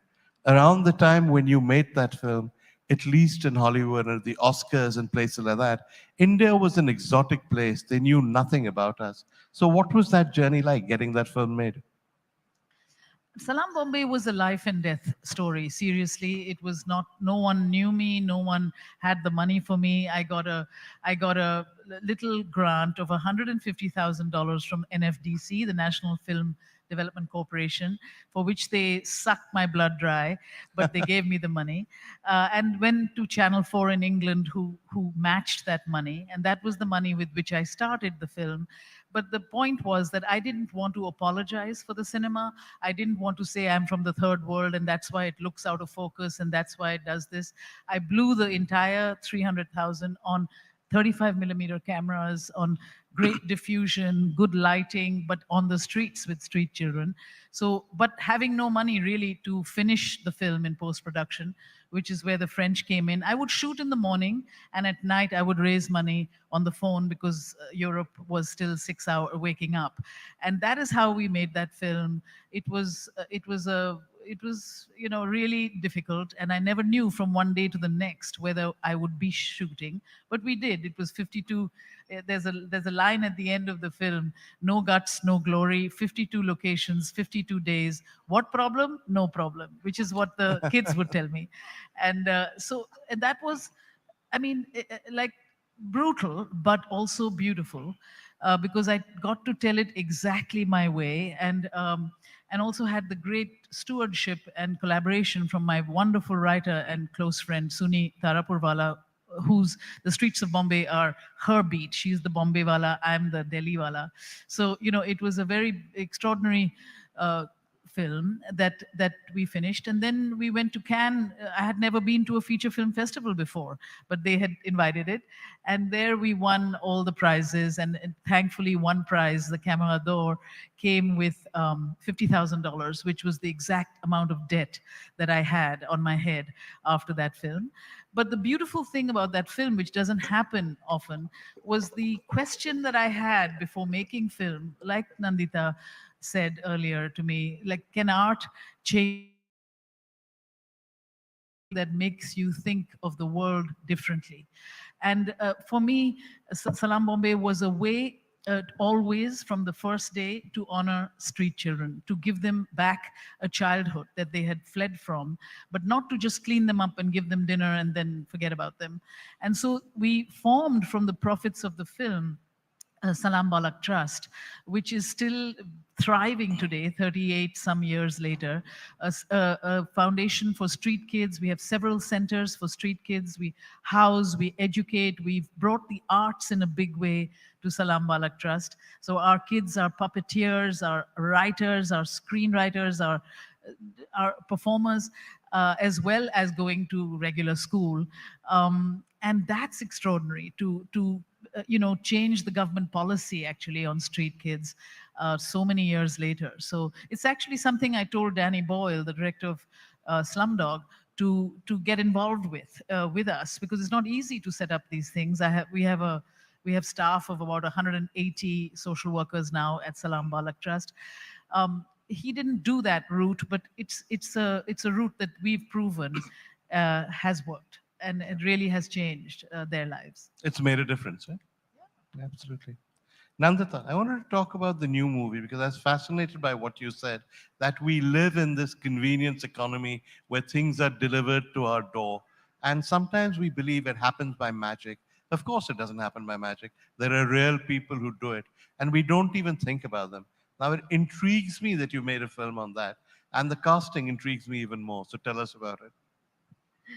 Yeah, in fact, before people ask me about the film, they are like, how come you took Kapil Sharma, Exactly. a comedian in your kind of a film?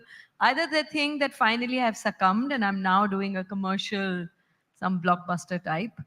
But, well, yeah, like I said before, that, during COVID, this is when the story was born. And I was just also fascinated about this whole gig economy thing because, it's not the traditional working space. They are just with their phones. A lot of the people are not so literate. I mean, my generation or even slightly younger are grappling with the phone. There are new things coming up. How do you even deal with that app where the rules are changing? And what are these rules? So the more I started reading about it, I was really fascinated.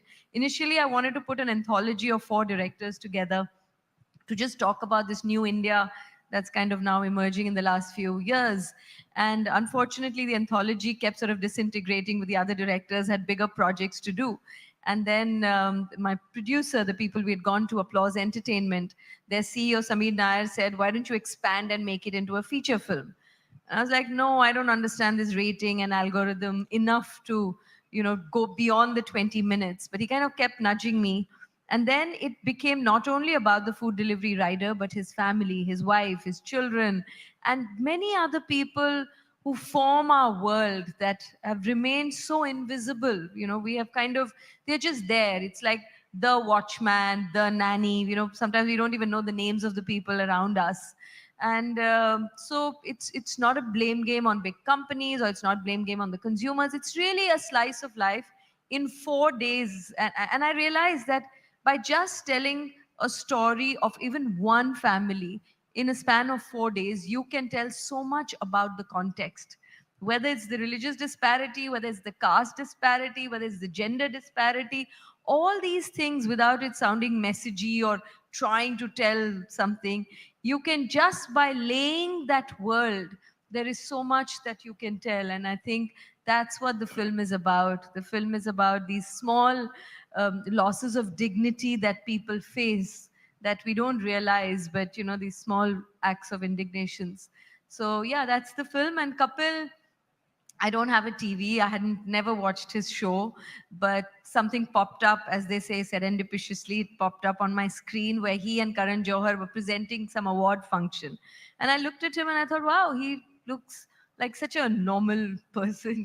In the film industry, either you have people who really look like actors, or there are a few who don't. But then you kind of know what they're going to do. There is a certain predictability that has come because they've been doing all these realistic roles. And there was something about him which was very vulnerable, real. And even though he's no more an ordinary man, the jokes he was making about ordinary people, they seem to totally connect. So I just found his number, reached out to him. He also asked me that, "Aapne mere bare mein kaise socha is role ke liye?" He also was like a bit shocked with this. And yeah, then we did a few rehearsals, and I said, I have to take out the Punjabi-ness out of you because you're supposed to come from Jharkhand. So he said, I used to be a serious actor before. So, everybody has a backstory. All of us get labeled so quickly. And there's always something nice and surprising when two people themselves. I always tell him, I said, we would have never met all our lives and we wouldn't have missed each other. But sometimes it's interesting for two people from two different worlds to come, and that collision can bring something quite special. What was it like now that the film is ready? What was it like seeing him on screen in this completely unfamiliar role? Not that you'd ever seen him on screen in familiar roles, but even so. Well, for me, obviously, it's not surprising because I see the journey, but when I see the response, we premiered it at the Toronto International Film Festival, and then we were in Busan, in Kerala. The few people who have seen it, I think the interesting part was that even his hardcore fans, like in Toronto, there are a lot of these South Asians who would never come to a festival. They had only come to see him. And I was worried that they might think that, oh, we are missing that comic element, or we want that. But they said after some time we forgot it was Kapil Sharma, and I think that's That's the greatest tribute you can pay to an actor, isn't it? That's the good part, that they kind of got absorbed and involved in the story. And what he and Shana Goswami, a wonderful actor who I worked with in Firak, who's also worked with Meera, and she plays his wife. And yeah, I think those little things that happen in our lives, it's not a dramatic, it's not an intense film like Manto, but it's a slice of life, and with a lot of these little nuances that we sometimes forget. And I feel once you watch it, I'm sure you will notice a lot of those invisible people in in your own life. And if that happens, I would think the film has done its job.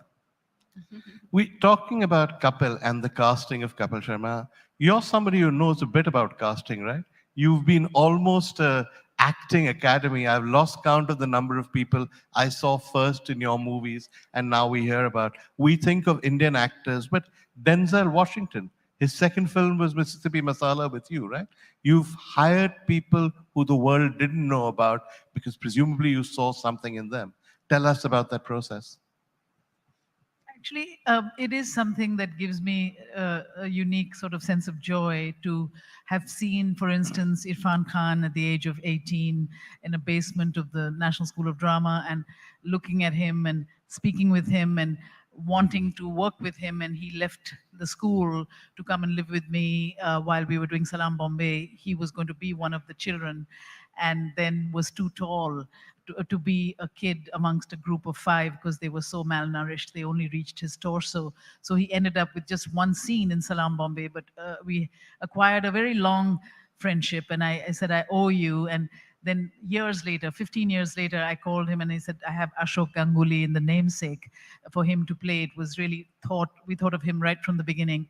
And it was the namesake and being in that film that gave Irfan the exposure in the West that then gave him all the big films that he consequently made. But we always worked together in even smaller films. I make a lot of short films, and he played dangerous roles for me, like a gay man in Migration. He played all sorts of roles. He had a sense of real fearlessness about him and a desire, curiosity. So Irfan was one of them. Riz Ahmed, who's now a huge star. I was in The Reluctant Fundamentalist, one of my films. Again, it was one of his first international film, and I held out for him because Riz had a kind of worldliness and an intelligence, a scathing intelligence, which is what I needed for the character of The Reluctant Fundamentalist, Mohsin Hamid's brilliant book about a young Pakistani who loves America and then ascends America, marries an American, the whole 9 yards, and then 9/11 happens and he's suddenly just a Muslim and he begins to question that America. And it was Riz who, and in fact, it's a little side story, but Fawad, the wonderful Fawad, who was later in Khubsurat, he auditioned for that role for 6 months for me. And I loved him, Fawad Ali Khan. But he had never left, Lahore, and I didn't have that sense of worldliness in him, which is why I went to Riz. But now, of course, Fawad is a big star. And so this carries on. I have I think an instinct, being perhaps an actor before myself, working also as cinema verite, as a documentarian and living with real people, seeing how you get what, you can capture their worlds with your camera. I have a kind of instinct for that. And many times I've cast non-actors who then find a profession in acting. So many times in Monsoon Wedding, it's full of either my family, or one time a woman didn't show up for her role, and I went walking in my park in Vasant Vihar, and there was a Punjabi auntie in her salwar kameez and sneakers walking along, and I said, she looked, just walked with her home and asked her to read some lines, and she had brilliant comic timing. And I gave her the role of Shashi Auntie in Monsoon Wedding, and that was Kamini Khanna, who was a housewife who had never done any of this. And then she moved to Bombay, and she played the same role of Shashi Auntie in about 10 Bollywood movies, and has, so it's a little bit, I think, coming from the streets like I do, coming from the documentary world, as well as working as an actor, that gives me perhaps some kind of instinct to know if you have the spirit for the role, and if you can be responsive also to the world and to direction, you could have the part. And the same with Sarita Chowdhury, who played opposite Denzel Washington in Mississippi Masala. She was a fantastically unvain girl on a bicycle that I saw. I loved her hair. I loved the fact that she didn't give a shit about how she appeared, and she was not vain. Vanity, I think, is a real enemy of an actor.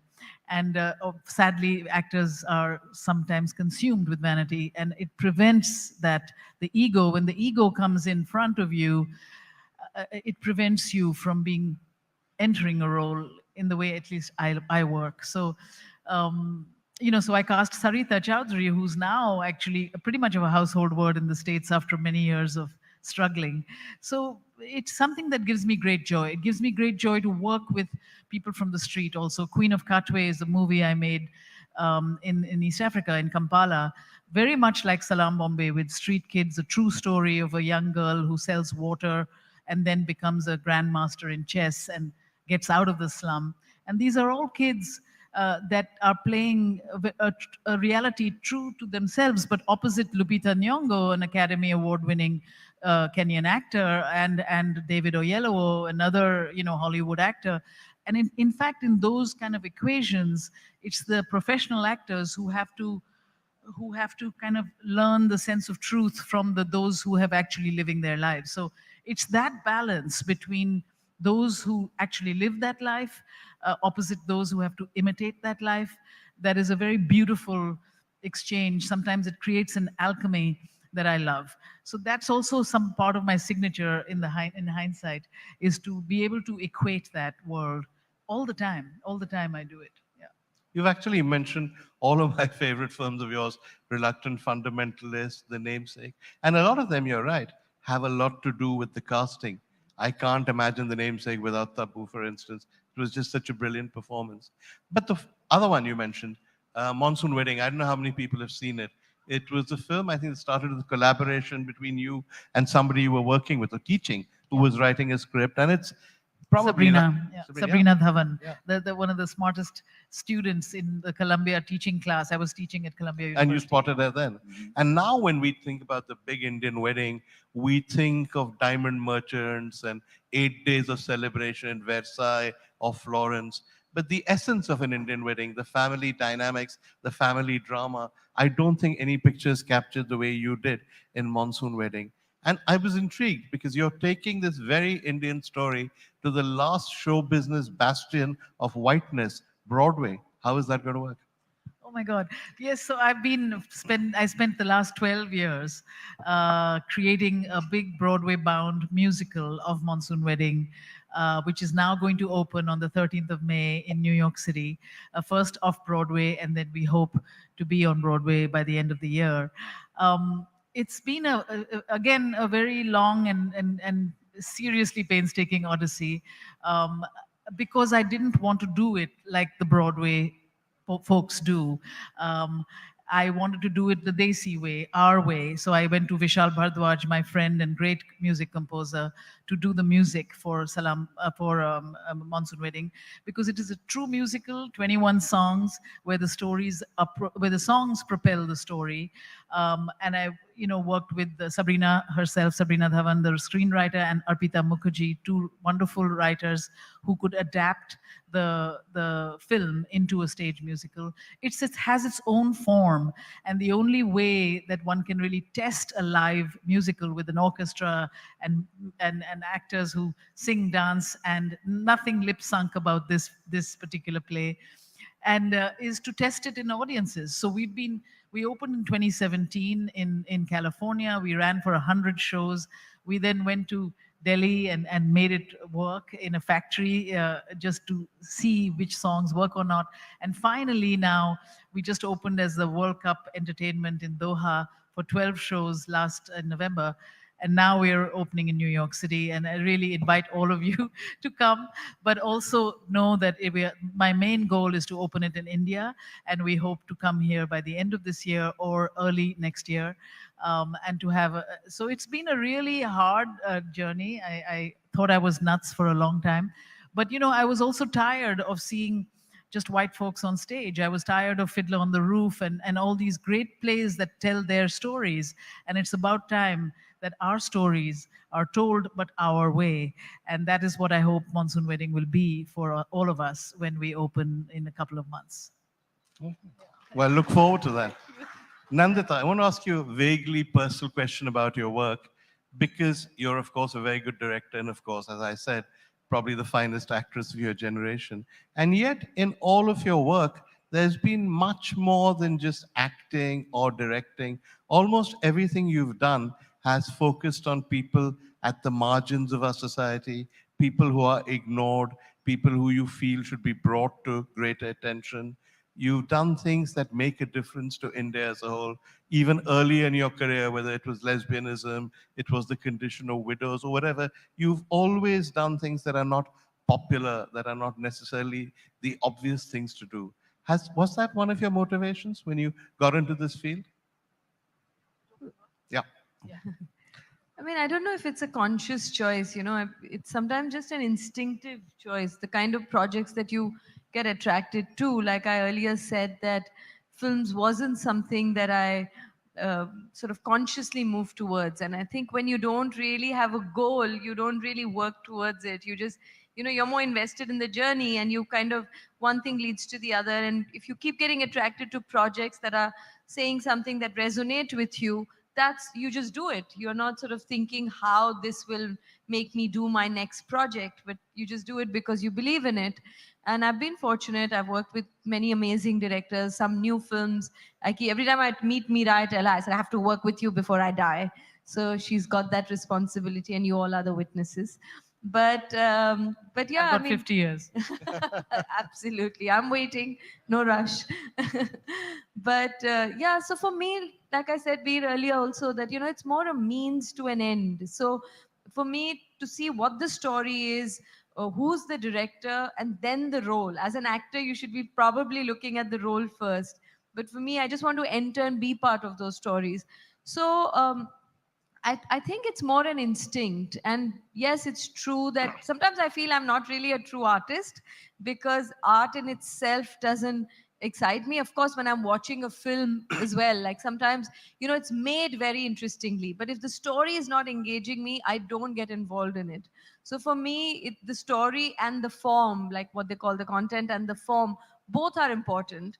And the form almost sort of, you know, the story is what propels the form, even in the films that I have made. So yeah, so for me, I think they are not separate, whether it's my politics or whether it's my desire to talk about certain things, whether it's my concerns, whether it's what I write or what I direct or what I act, or I come here and talk. They may seem like different threads, but for me, they're all the same. They're all, this comes from a deep compulsion almost to share or to communicate or to find ways to do that. So I don't know if that answers your question. It does, in a way. It Yeah. does actually answer what I was getting at. This is called an Ideas of India Summit. You clearly have a very clear idea of India. What would that be? Nandita first. Oh my God, that's a tough one. I know, that's why I kept it for the end. It's a tough one because, you know, I mean, I don't know how to say and how much to say and what to withhold, and I'm not very good at all that. Um, the thing is that India is not one India. I mean, Yeah. we know it's such a cliche to say there's unity in diversity, but I grew up in an India which was so inherently diverse that there was no desire to put it in any one framework.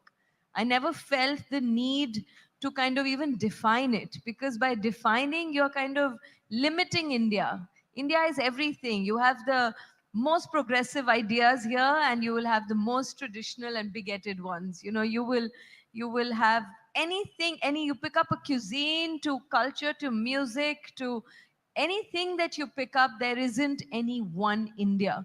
And as long as we don't homogenize it or try to homogenize it, as long as we don't try to limit it in any one color, literally and otherwise, I think we'll be fine, because we don't have to every day when you wake up, we don't say I am an Indian, define it when we travel outside. So similarly, I feel we are diverse, and you know, and it's okay. We are all very different. We have different ideas, and it's possible to have that churning with different ideas and to respect each other for who we are. So that idea of India, as long as it's preserved, I think we'll be fine. And is it going through its own ups and downs? You know it as much as I do, Veer. Very nice. Delicately put. Thank you. Mira, I'm saying to you outside that when you first sprang to fame, you were referred to in the American media as the Indian director, Mira Naya. You're not. You're just now international. You're just one of the world's best known one, probably one of the world's best directors. You've lived in Africa. You've made films in Africa. You have Hollywood studios chasing you to make films for them. And yet, there's something about you that's determinedly Indian. You've never sort of adopted an American accent or tried to be what you're not. So, what does Indianness mean to you? Well, my belief is that, you know, it's because my roots are strong that I can fly, that I can be fluid, and that I can work. I mean, Kampala, Uganda is as much my home as New Delhi, you know, or in fact, New York City. So it's because I think I have a real strong sense of self, and it's a sense of self that comes from a lot of what Nandita has said, that we are a syncretic culture. You know, we are a syncretic country, or we were more of one than we are now. And that ability to be and take and to absorb and to be fluidly encompass its culture, its language, especially for me, music is a very important source of just that inspiration that I feed myself with. It's very, very important to me. So it's because of that strength, which also emanates, of course, from family, is that I never went anywhere to become that place. I went as myself to see what that place could do with me, or me with the place. That is how I've operated, really, not without much thought, but I never left India to be an immigrant elsewhere. That was never my thing, you know. And I think that has manifested in my work. You know, I always tell whoever wants to learn with me is like, just refuse to pander, refuse to explain what the dot on the forehead might mean. Your story has to reveal these things, not to pander to what they don't know. You know, call them to your plate, educate them as you are manifesting your own vision. You know, that's what I try and do. And I think that fierceness of being independent in vision is perhaps what people see in my work, you know. And therefore, when you want to have me, by the way, the Hollywood studios don't chase me. Oh, come on. They Come chase on. me All right. only with certain All right. things. Vanity Fair, Amelia Yeah, Earhart, I these mean, are not I've made Indian a themes. number, These are not but, Indian themes. but they know when they come to me that they're not going to get a cookie cut sort of version of what they would get from other people. That's why they come to me, I suppose, for that sensibility. So I protect that sensibility. I'm not here, a gun for hire for your sensibility. I'm here with mine. It's very hard in this business to have true originals. I think we're very fortunate today. We've had two originals on the stage. We have Meera Nair, who's one of the greatest directors of our time. And we have Nandita Das, who I've got tired of calling the greatest actress of her generation, especially if she wants to be remembered as a director, I think now, not Now as we'll an have to actress. work together, greatest actress of your generation. And is well on her way, I think, to becoming, well on your way to becoming one of the finest directors of your time. Please go and see her movie. It's out now, right? No, it's going to be out. Zwigato is out on 17th of March. Thanks, Veer, for is- plugging that I was in. going to tell you to plug it. Is it in Jaldi se. cinemas or is it streaming? No, it's going to be in theaters. So do look out. What's the theater close to you? And yeah, go watch it, please, and spread the word. You know, independent cinema like this does need audiences. And I think in absolute numbers, we are enough of us who care about what's happening around us and, you know, want to watch such films. And Monsoon Wedding later this year, or Yeah, Monsoon Wedding opens in New York City on the 13th of May this year, 2 months. And then we hope to bring it to India end of this year or early next year. And then I'll be going into my next film on Amrita Shergill in September this year, shooting it. Yeah. wow, That's going to be amazing. Lots to look forward to. Two very remarkable people. A big hand for them. Thank you so much. Thank you. Thank you, Veer. What a beautiful conversation. And as Mr. Sanghvi said, two women with strikingly original voices. And I think a seed of a collaboration may just have been sown on this platform. And we do hope. And a huge round of applause for Meera Nair, Nandita Das, Veer Sanghvi. May I request Rajiv Khandekar, Executive Vice President, News and Production, ABP News and ABP Maja, to join us on stage and present our guests with a memento.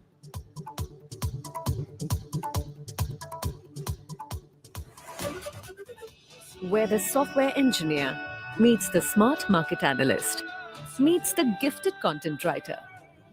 To create the big dream, the world comes together at Sharda University. So where are you? Gallant Advanced TMT.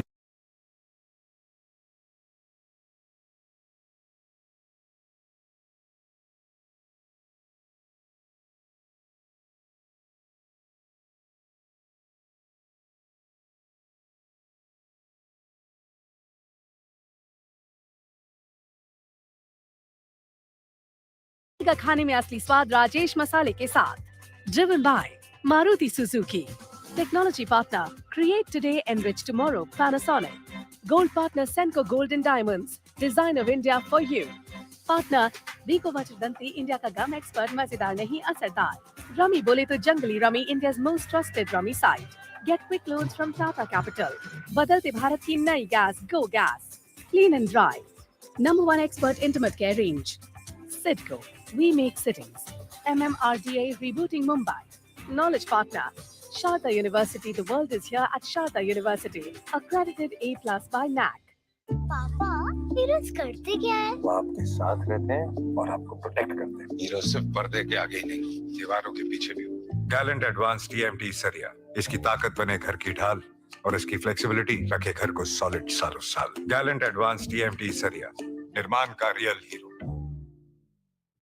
Where the software engineer meets the gifted content writer, meets the cool UI UX designer, meets the talented photographer to create the big dream. The world comes together at Sharda University. So where are you? Where the software engineer meets the smart market analyst, meets the gifted content writer to create the big dream. The world comes together at Sharda University. So where are you? Gallant Advance TMT सरिया, इसकी ताकत बने घर की ढाल और इसकी flexibility रखे घर को सॉलिड सालों साल। गैलेंट एडवांस टीएमटी सरिया, निर्माण का real hero. Ideas of India co-presented by Dabur Vedic Tea, चाय का वही लाजवाब स्वाद अब सेहत के साथ। Co-powered by Dr. Ortho, अब दर्द भी घुटने टेकेगा। Gallant Advanced TMT सरिया, निर्माण का रियल हीरो। अब आएगा खाने में असली स्वाद राजेश मसाले के साथ। Driven by Maruti Suzuki. Technology partner, create today, enrich tomorrow, Panasonic. Gold partner, Senco Gold and Diamonds, design of India for you. Partner, Rico Vachidanti, India का गम expert, मजेदार नहीं असरदार। Rummy bole to jungly rummy, India's most trusted rummy site. Get quick loans from Tata Capital. Badalte Bharat ki nai gas, go gas. Clean and dry. Number one expert intimate care range. Sidco, we make sittings. MMRDA rebooting Mumbai. Knowledge partner. Sharda University, the world is here at Sharda University. Accredited A+ by NAC.